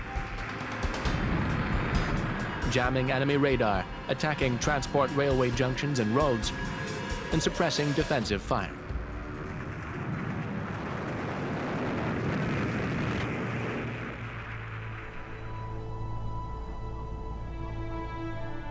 The bombings killed 60,000 French civilians a number equivalent to the entire death toll of the Blitz. This was a bit of a blunt weapon, and it didn't always work particularly effectively, but it could have devastating effects. Stories of German Tiger tanks, 54 tons, being flipped onto their tops by the effects of this really heavy bombing in concentrated areas. Lieutenant General Fritz Bayerlein likened it to hell. The planes kept coming overhead like a conveyor belt, he said, and the bomb carpets came down. My front lines looked like a landscape on the moon, and at least 70% of my personnel were out of action. Dead, wounded, crazed, or numb.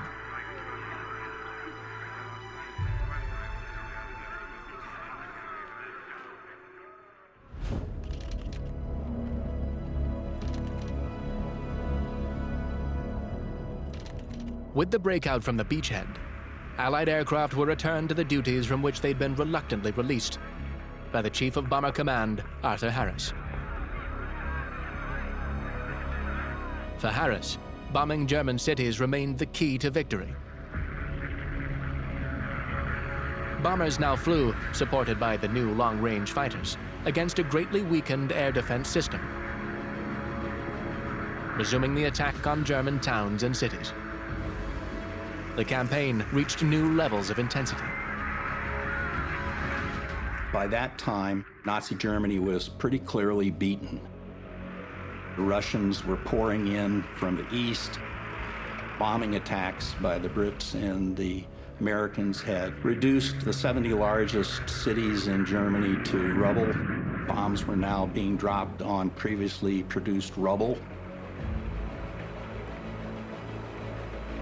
Plans were put together by the Allied group to bomb Berlin, a major attack on Berlin, with the objective of killing as many as 220,000 people.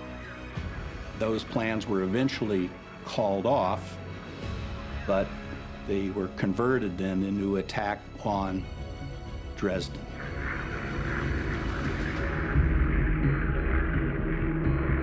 On the night and day of February 13th and 14th, 800 Royal Air Force and 600 American bombers pounded Dresden.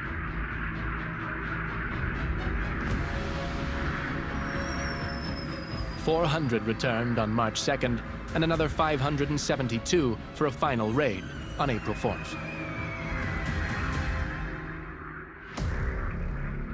The city was reduced to rubble. The death toll, as with all such figures, the subject of heated debate, was estimated at 25,000. What made it look bad to the wider world as the war appeared to be coming to an end? What were these bombing raids now achieving? And that's where you have to question why there hadn't been a revision of the strategic intent of bombing earlier. Interestingly enough, in March 28th, Winston Churchill wrote to his chiefs of staff to the effect that, I think it's time to reassess the question of bombing German cities purely for the sake of creating terror. The destruction of Dresden, for instance, is a serious query into our conduct. To me, it seems a rather obvious ploy to document his humanity for later generations. I think perhaps the British felt the same way because they didn't release the copies of that letter for many years after the war.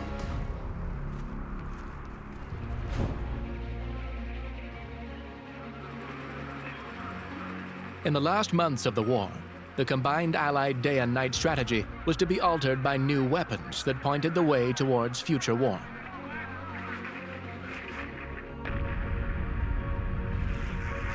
As wave after wave of Allied bombers hit German cities, Nazi Germany was retaliating with the first cruise and ballistic missiles, the V-1 and V-2, to Dutch and British cities. In Japan, bombing missions carried out by the war's most expensive weapon, the B-29 Superfortress, were laying waste to combustible Japanese cities.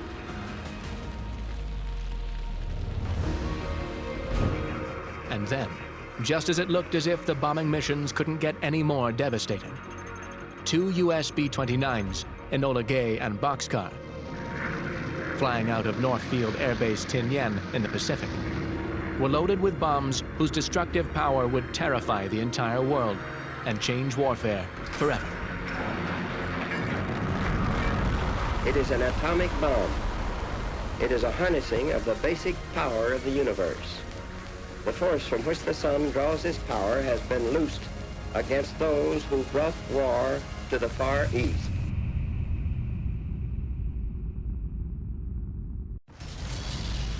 In the history of warfare, there have been a catalog of inventions that have changed the way battles are fought. The catapult, the longbow, the cannon, the machine gun. But one weapon changed not only the battlefield, but war itself. It extended the scope of military conflict to the far borders of entire nations and unleashed a terror the world had never known.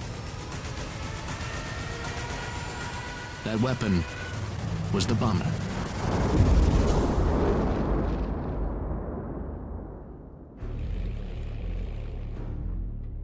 Barely more than 30 years after the first primitive aircraft had flown in military service, air power had become the greatest single factor in 20th century warfare, influencing morale, productivity, and the very shape of the landscape. In the last months of the Second World War, that power magnified immensely to cast a dark shadow over the years of peace that followed.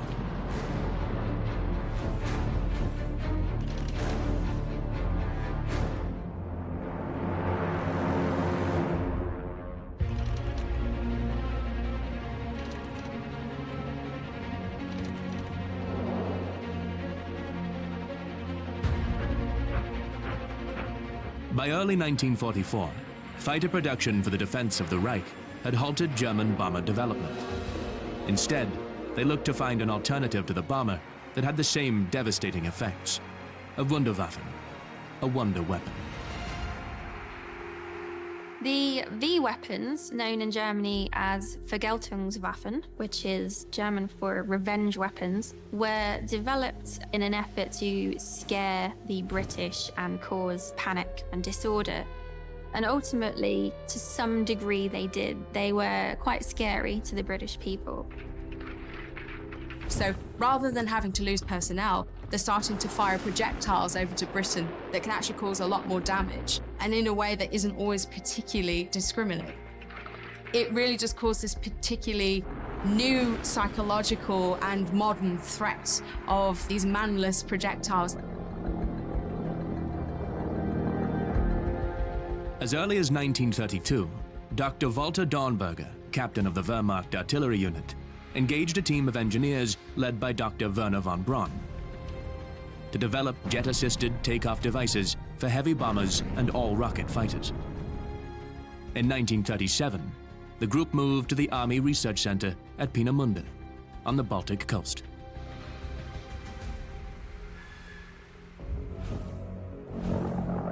The V-1 was a rudimentary cruise missile known to the Allies as the buzz bomb or doodlebug for the sound it made. The unmanned V-1 rocket was deployed on a mobile launcher. It had a simple guidance system. With just enough fuel to reach the target, it would glide down to detonate on impact. In the final desperate years of Germany's campaign, the V-1 flying bomb, Feisler Fi-103R, codenamed Reichenberg, was converted to have a small pilot seat in the rear for one-way manned bombing missions. The V-1 was a pulse jet engine-powered aircraft. It carried a one-ton warhead. The V-1 campaign happened shortly after D-Day. It was a great victory for the Allies. They had landed in France. For the British population, the last thing they expected was to have these pilotless robot aircraft raining death on their main city in London.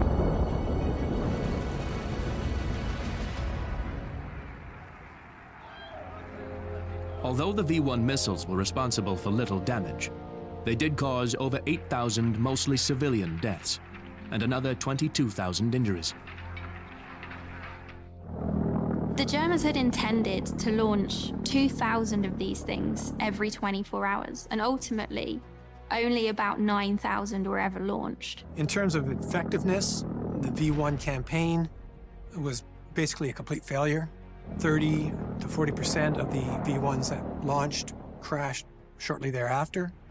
And the ones that made it over the channel, they were met by British fighters, and then they were also targeted by belts of anti-aircraft guns. The majority of them were shot down. The V-2, the first ballistic missile, was more decisive, but was neither accurate nor cost-effective. The V-2 was first launched from Peenemünde on October 3, 1942. When, on the 20th of June, 1944, it crossed the Kármán line in a vertical launch, it became the world's first human-made object to travel into space. So the V-2 and the V-1 were vastly different weapon systems. The V-2 was a liquid-fueled ballistic missile, which allowed it to travel far greater distance than the V-1. It actually would fly into space and then come back into the Earth's atmosphere and explode. The first operational V-2 was fired on Paris on the 6th of September, 1944, followed by a barrage of 1,100 V-2s on London 2 days later. By the end of September 1944, roughly 3,172 V-2s had been launched against Allied targets at a rate of 350 V-2s per week, destroying an estimated 33,700 houses and other buildings. But at what cost to the German war machine? The amount of resources that went into the construction of the V-1 and the V-2 took away materials that could have gone into construction of other weapons.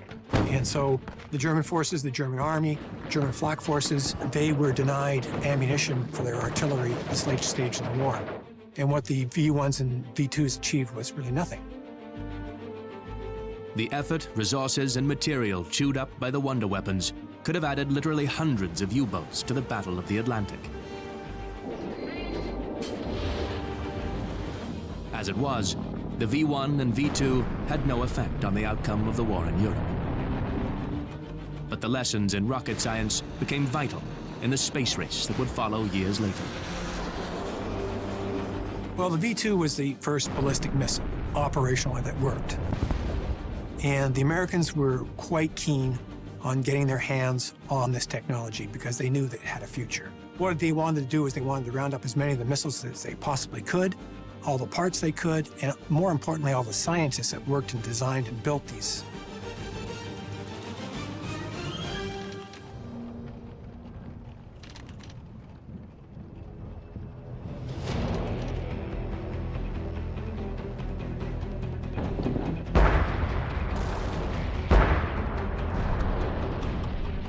In the Asia-Pacific theater, Rear Admiral Takajiro Onishi of the Imperial Japanese Navy advised that the overwhelmingly superior Allied fleet air defense, along with Japan's shortage of aircraft and fuel, was preventing effective Japanese airstrikes. As an alternative, Onishi proposed what were officially termed special attack units. Unofficially, they were called Divine Wind, kamikaze.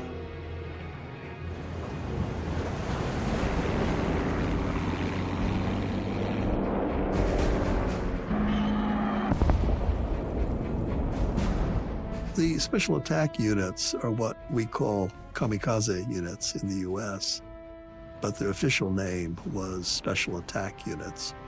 The use of special attack tactics, especially a tactic called body crashing, taiatari, which is a term from Japanese fencing where you rush into your opponent with your full body.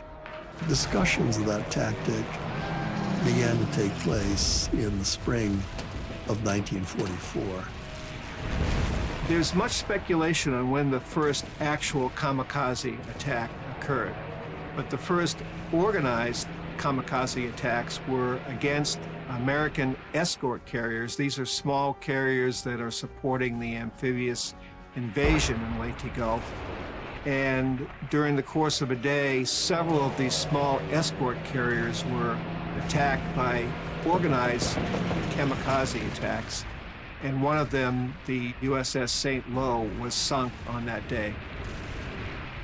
Anything that could fly to a target could be converted into a kamikaze machine. The Japanese built high-speed flying bombs, easily stored and quickly manufactured. But there was one type specifically designed for the suicide mission.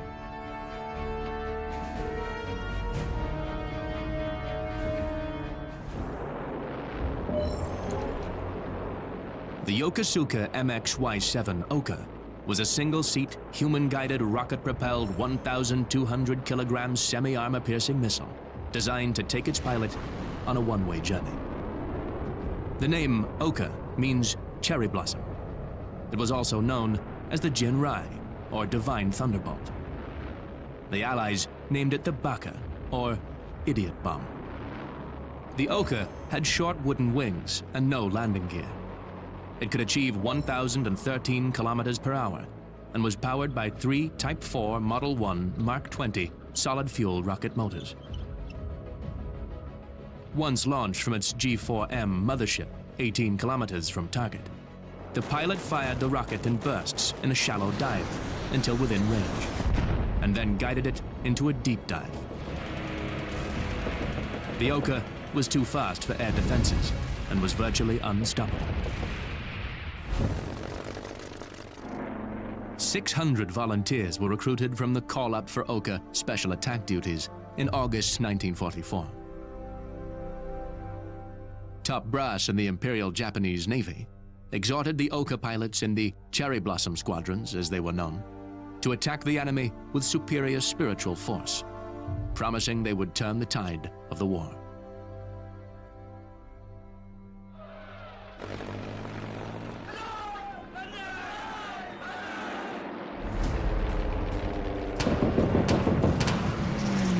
They had little choice. Their aircraft and their pilots could not compete against the Americans. Their military philosophy favored death rather than surrender and dishonor. Using kamikazes, in effect as bombs, was thought to be more efficient in sinking American ships, particularly carriers.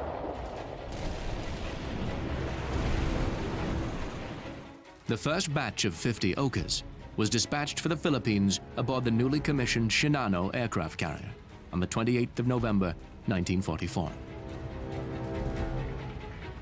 But while still in Japanese coastal waters, the Shinano was torpedoed by the USS Archerfish, rolled over, and sunk. A few months later, from the 18th to the 20th of March, 1945, U.S. Task Group 58, led by Rear Admiral J.J. Clark, attacked Kyushu Airfield and the combined fleet at Kure in the Inland Sea.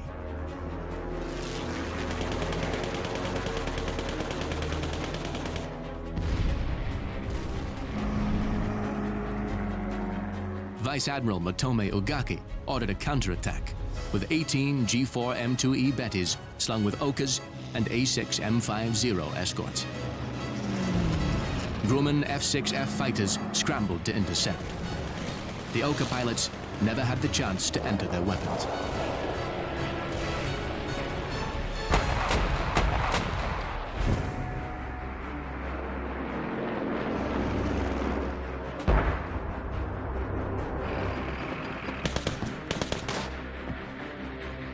For the U.S. forces, the long distances involved in bombing Japanese cities presented a great challenge. A special piece of machinery was required to meet that challenge: the B-29 Superfortress. The B-29 was a 4-engine strategic bomber. It was bigger, faster, and could fly at higher altitude than any other strategic bomber. The design of the B-29 was started before the Second World War started. The Air Force was looking for a new super bomber to replace the B-17 and the B-24 in the future. Costing $3 billion to design and develop, the B-29 was powered by 4 Wright R-3350 duplex Cyclone 18-cylinder radial piston engines with 2 superchargers each. She was highly streamlined and featured 3 pressurized compartments for flying at high altitude, the first of their kind. It carried the Norden bomb sight, and the AN/APQ-7 Eagle bomb navigation radar. It also had a newly designed turret system. This new system, called the CFC system, Central Fire Control System, allowed gunners to operate the turrets remotely, so they didn't have to be actually in the turret.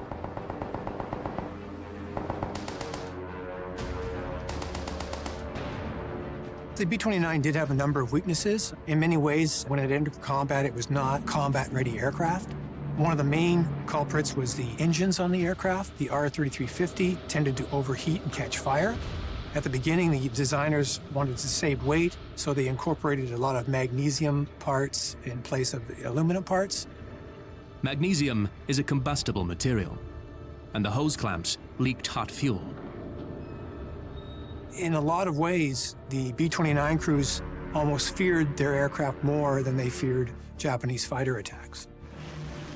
The B-29s could easily complete the long-distance raids and flew too high for enemy Japanese fighters.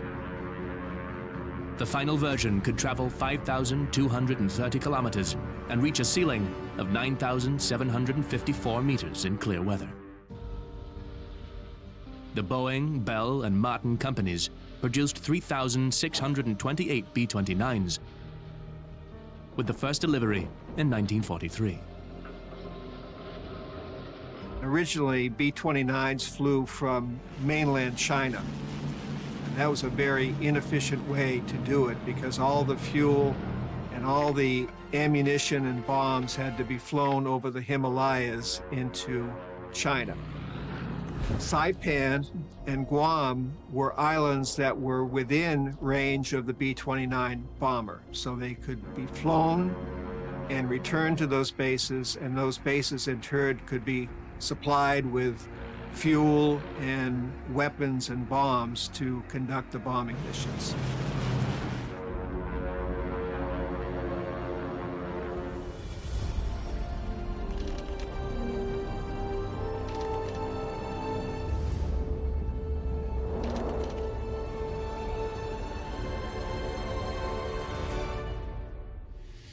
Using the newly captured airfields at Tinian, Saipan, and Guam, the first B-29 raid was launched against Japan from the Marianas on November 24, 1944.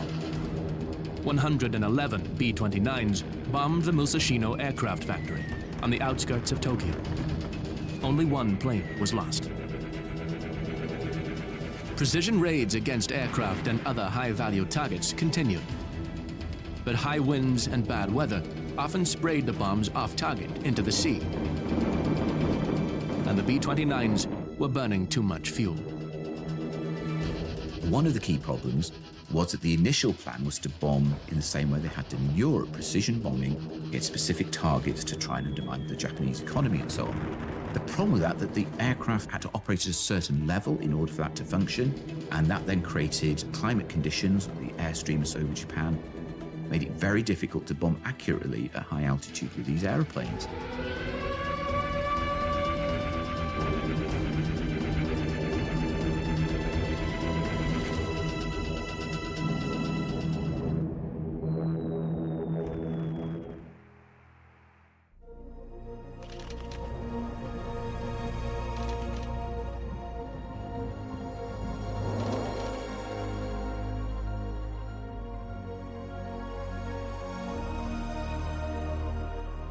In December 1944, it was decided that General Haywood Hansel's campaign to defeat Japan's occupation of mainland China was not producing the desired results, and that an alternative was needed. An American two-star general had just arrived in China from Europe. General Curtis LeMay, nicknamed Iron Ass. LeMay had seen firsthand the devastation on German cities of low-level nighttime firebombing. He set about doing the same against Japanese forces in China. On December 18, 1944, he sent 200 American fighters and bombers, including 94 B-29s, to the major occupied city of Wuhan.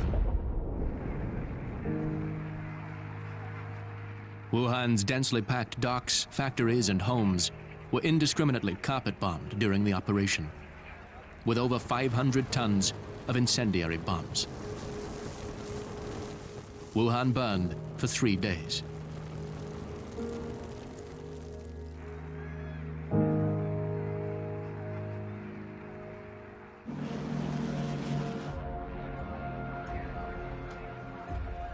LeMay's method included one of the first uses of a new incendiary material.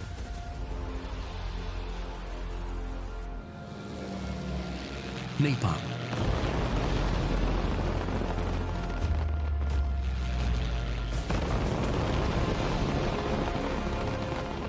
And the EI DuPont company had developed a new jellied gasoline, which they called napalm, which was able to burn with very intense heat and which could adhere to flesh or buildings or whatever until the fire was firmly rooted.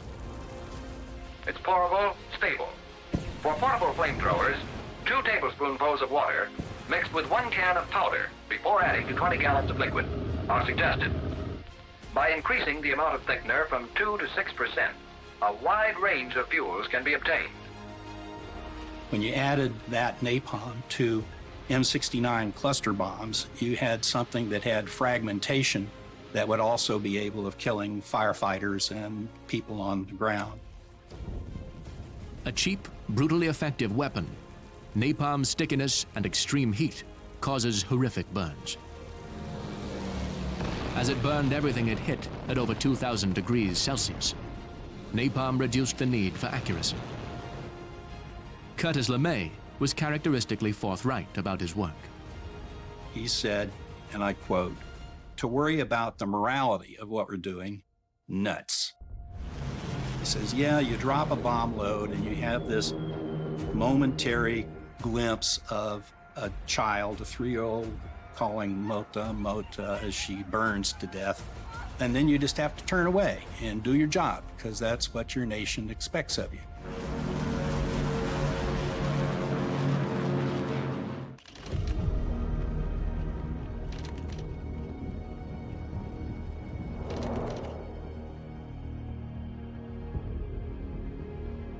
On the 20th of March, 1945, Imperial Japan's General Headquarters launched Operation 10-Go to defend Okinawa, the last line of defense before the home islands. The Japanese decision to defend it was a decisive battle campaign. We will defeat the Americans in such a bloody campaign at Okinawa that the Americans will realize, no, this is too expensive, and we give up, and we're not going to invade Japan. The Japanese strategy is an attrition strategy. We're going to kill Americans, kill Americans, kill Americans, and we're going to bleed the Navy with the kamikaze attacks. They succeed.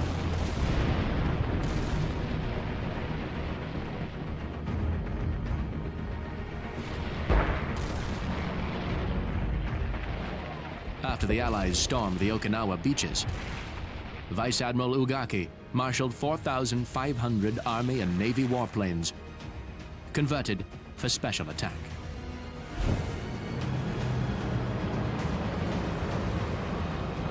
The Americans used several strategies to combat the kamikazes. One strategy was called the Big Blue Blanket. You have to understand that American naval aircraft were painted blue, and they would send squadrons of these aircraft trying to lure the Japanese away from the carriers. They instituted what were called picket ships. These were small ships, usually destroyers, that went out well in advance of the carrier fleets and used radar to pick out and vector fighter aircraft on incoming suicide planes. There was better coordination between the carriers and the aircraft up in the air as far as coordinating attacks on these suicide bombers. Of the 1,900 kamikaze sorties during the Okinawa campaign, a large proportion wasted themselves on already damaged destroyers.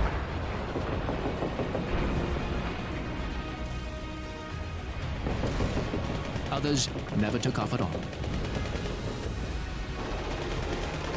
Some of the pilots didn't fly off on their final missions.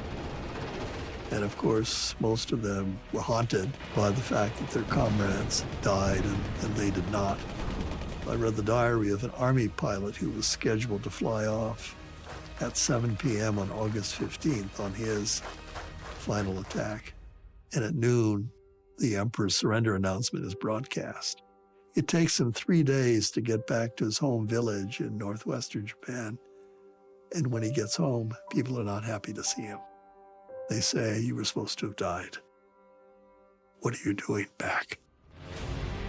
In total, despite their obvious shortcomings, the kamikaze attacks on Allied ships sank 26 and damaged 225 vessels.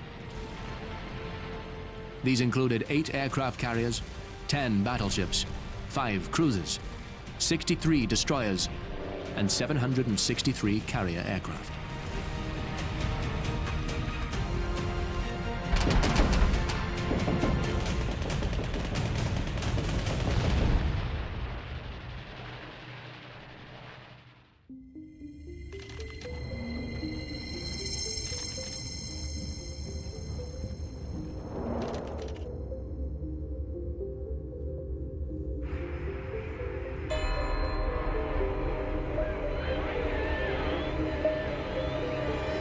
With the Japanese determined to fight to the last man, General Curtis LeMay was given control of the U.S. 20th Air Force to implement a new strategic bombing campaign against Japanese cities, and Tokyo in particular.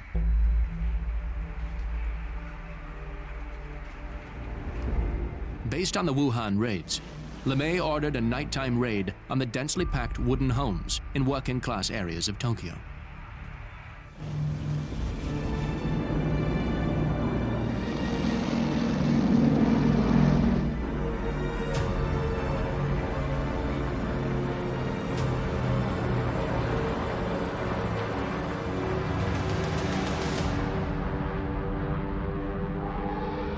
On the 10th of March, 1945 at 10:30 p.m., air raid sirens across Tokyo began to wail as the first wave of B-29 bombers approached their target. The first B-29s over Tokyo were Pathfinders, coming in low from the Pacific from opposite directions. Pathfinder aircraft, they fly to the city, they drop their bomb, they light the target up. Then every other bomber flies in streams. And what they were targeting was housing. Bombers flew over a densely populated suburb of Tokyo at altitudes below 5,000 feet, then dropped 500,000 incendiary bombs, one every 50 feet for the target area. It was just the beginning. The firestorm that resulted was the largest and hottest in history. Air temperatures on the ground were 1,800 degrees. The odor of burning flesh was so great that the American bomb crews at altitude had to put their oxygen mask back on because it was making them sick. That attack killed an estimated 84,000 civilians in Tokyo and left 1 million people homeless. They dropped their payloads of M69, delayed action, and incendiary bombs, including napalm, igniting the first fires in the shape of an enormous X.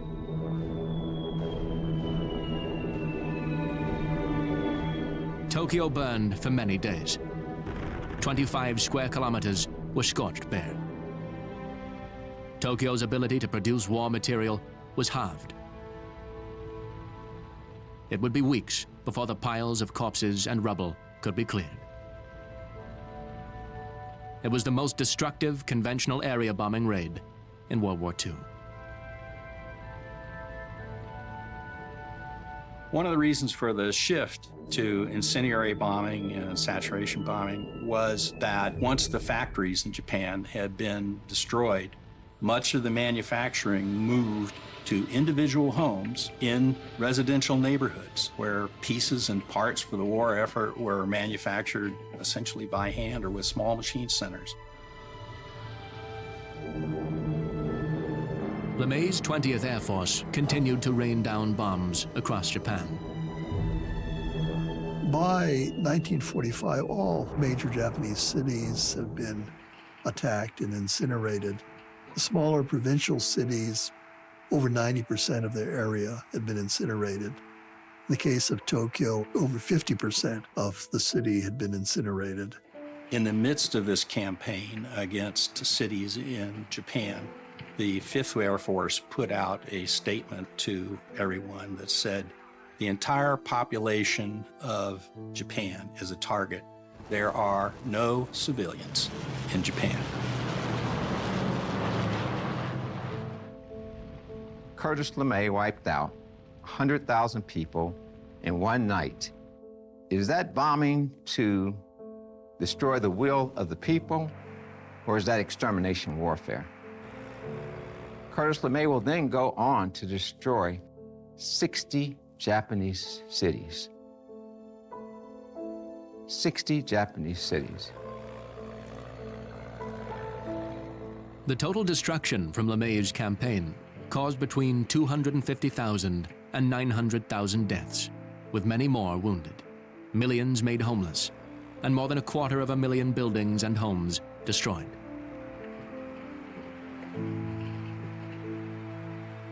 But the worst act of destruction was yet to come.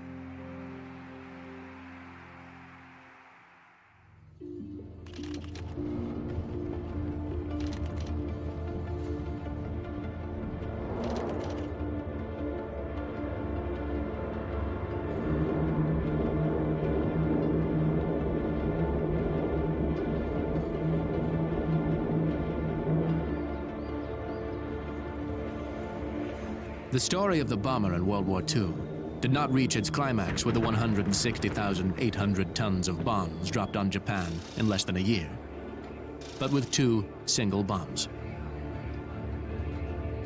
Between the wars, it became clear that by harnessing the energy of the atom, something of great power could be released. A chain reaction, unleashing a massive surge of energy, triggering a devastating blast. Beginning in 1939, American, British, and Canadian scientists, many of them refugees from fascist regimes in Europe, began research and development of unprecedented scale and complexity. The top-secret weapon development project took its name from the New York district where it was originally housed. The project grew to employ more than 130,000 people and cost nearly $2 billion. A majority of the people who were working on that bomb project thought that Germany at the time was developing its own nuclear bombs. So the idea of an American bomb was going to be an offset, a possible retaliation, or maybe even a dampening effect on the Germans using their atomic bomb. Turned out the Germans were ineffective in developing their own bomb.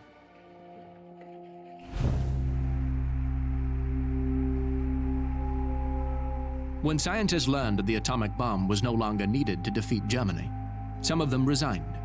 But the work went on, since even once Germany was defeated, Japan refused to surrender. 2 bomb types were developed.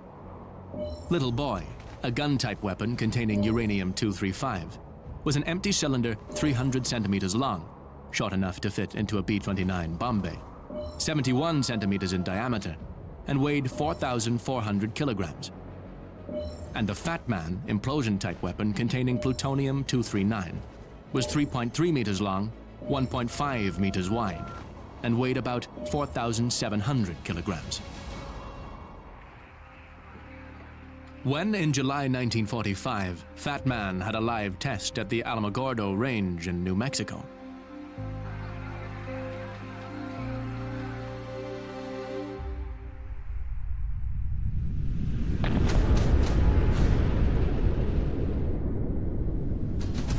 the degree of destruction was beyond anything anticipated. When he saw the result, Chief U.S. scientist Robert Oppenheimer was moved to quote Hindu scripture, "I am become death, destroyer of worlds."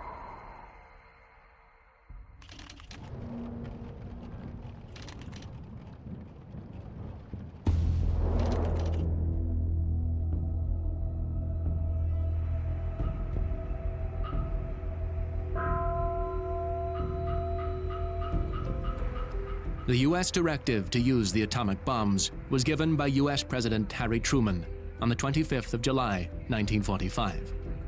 And the terms of unconditional surrender, which excluded Stalin as a signatory, were issued to Japan on the 26th of July. In the end, Germany was knocked out of the war. Naval blockades created malnutrition and starvation throughout Japan. Their navy was gone. Their industrial capacity was in ruins. In the major cities, Japanese women and children were being taught how to use bamboo spears to resist an American attack on their beaches. On the morning of August 6th, Colonel Paul Tibbets, pilot of the USAAF Enola Gay B-29, together with 6 additional B-29 reconnaissance aircraft who were to collect atmospheric data, took off from Tinian Island toward their target, Hiroshima.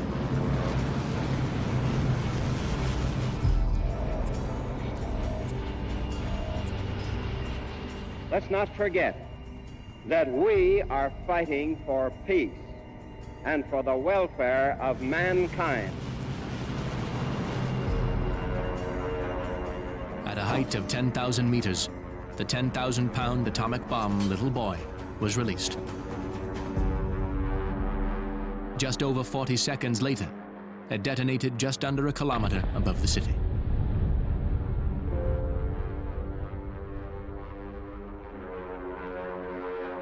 A short time ago, an American airplane dropped one bomb on Hiroshima and destroyed its usefulness to the enemy.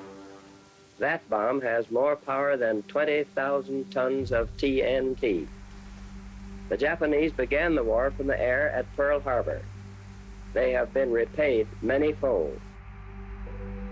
The city, its workers, its buildings, its citizens all disappeared in a single flash.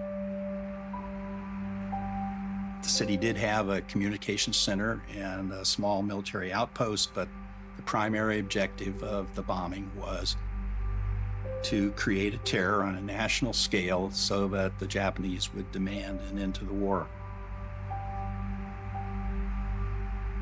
Between 70 and 90,000 people perished in an instant. Somewhere between 130 and 200,000 more are said to have died in the coming years from the after effects.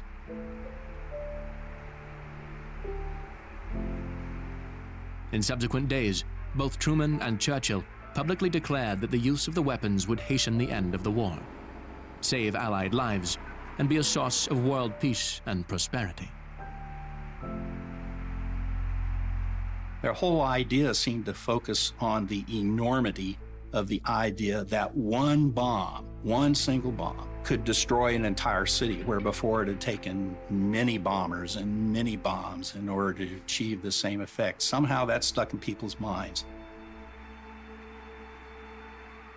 But still, even after the incredible devastation and horrific loss of life at Hiroshima, the Japanese Imperial High Command refused to surrender.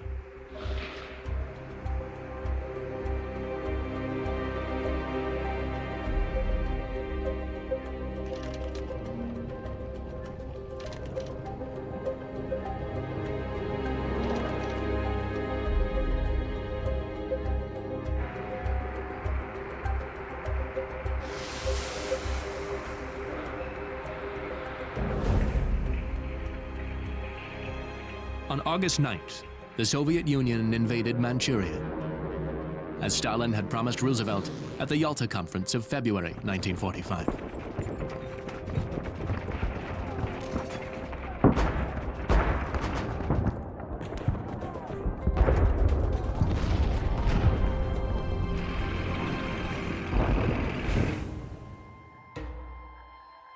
The same morning, a B-29 called Boxcar, flown by Major Charles Sweeney, dropped the Fat Man atomic bomb on Nagasaki.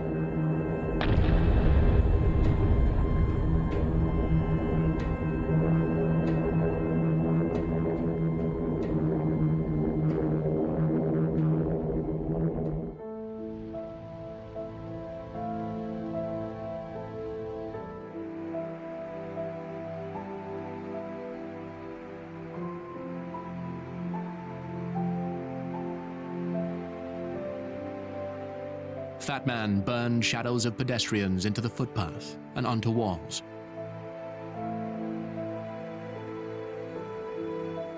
The intense heat fused clothes to skin, destroyed residential, commercial, and military quarters, utilities and transportation systems, firefighting vehicles, and medical hospitals and their personnel.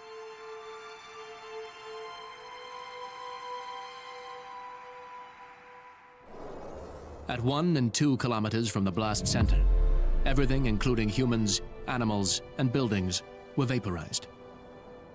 Between 2 and 4 kilometers, about half were killed through burning or by projectiles. The blast killed 70,000 in Nagasaki by the end of 1945, including Japanese, Koreans, Okinawans, Chinese, Americans, and Australians.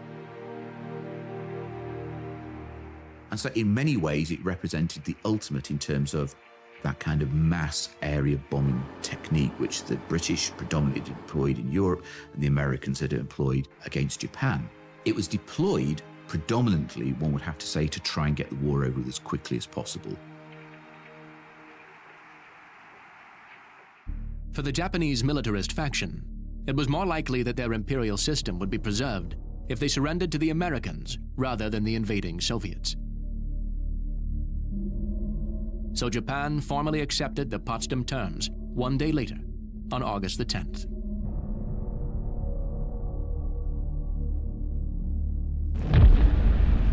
Media reports in Western countries hailed the superweapons used on Hiroshima and Nagasaki as hastening Japan's surrender. But things were not that simple. Some have made the argument that it was not necessary to drop the atomic bomb, that the Japanese were already defeated. Others have made the argument that dropping the atomic bomb was necessary because had there been no atomic bomb, then the invasion would have taken place. And it would have been horrendous in terms of the cost in American lives, but also the cost in Japanese lives. And in that regard, I tend to support the argument that they should have dropped the atomic bomb. At noon on the 15th of August, 1945, a recording of Emperor Hirohito's sacred decision was broadcast across Japan, ending a campaign of devastation without parallel.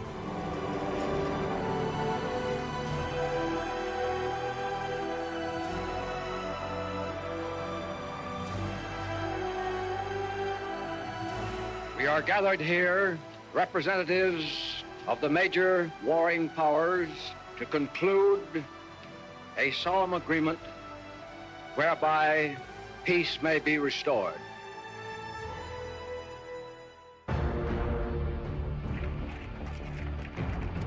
World War II produced unprecedented advances for greater efficiency in visiting death and destruction on both combatants and civilians.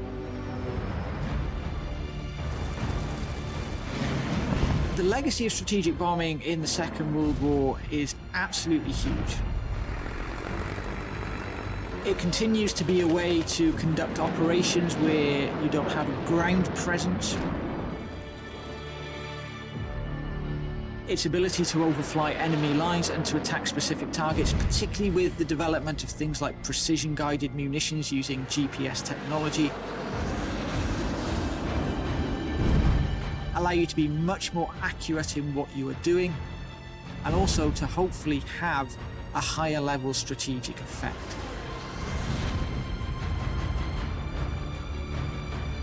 Late last night, we conducted precision airstrikes to destroy 2 ISIL training camps. The use of the B-2 demonstrates the capability of the United States to deliver decisive precision force to the Air Force's Global Strike Command over a great distance. The bombing war scene in the Second World War really did define the precedent of what is right and what is wrong when it comes to civilian life, but also how you actually conduct aerial operations.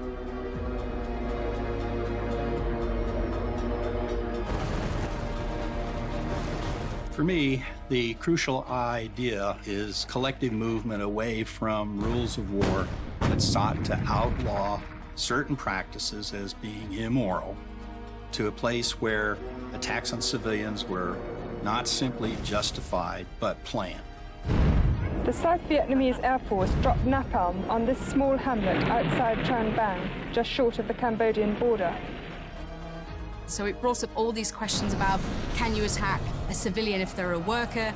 Can you attack if it's an incendiary bomb, but not if it's a phosphorus bomb? White phosphorus use cannot, should not, and must not be used in populated areas where civilians are living. And the Israeli military did that.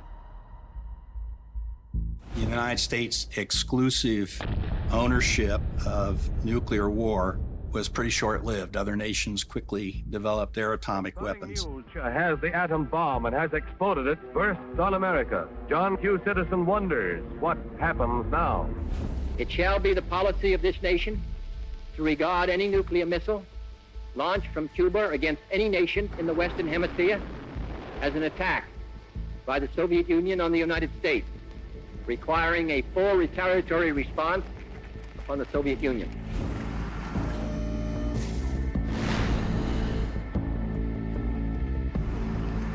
We seek to rid the world of the two great nightmares of the post-war era, the threat of nuclear war and the threat of totalitarianism.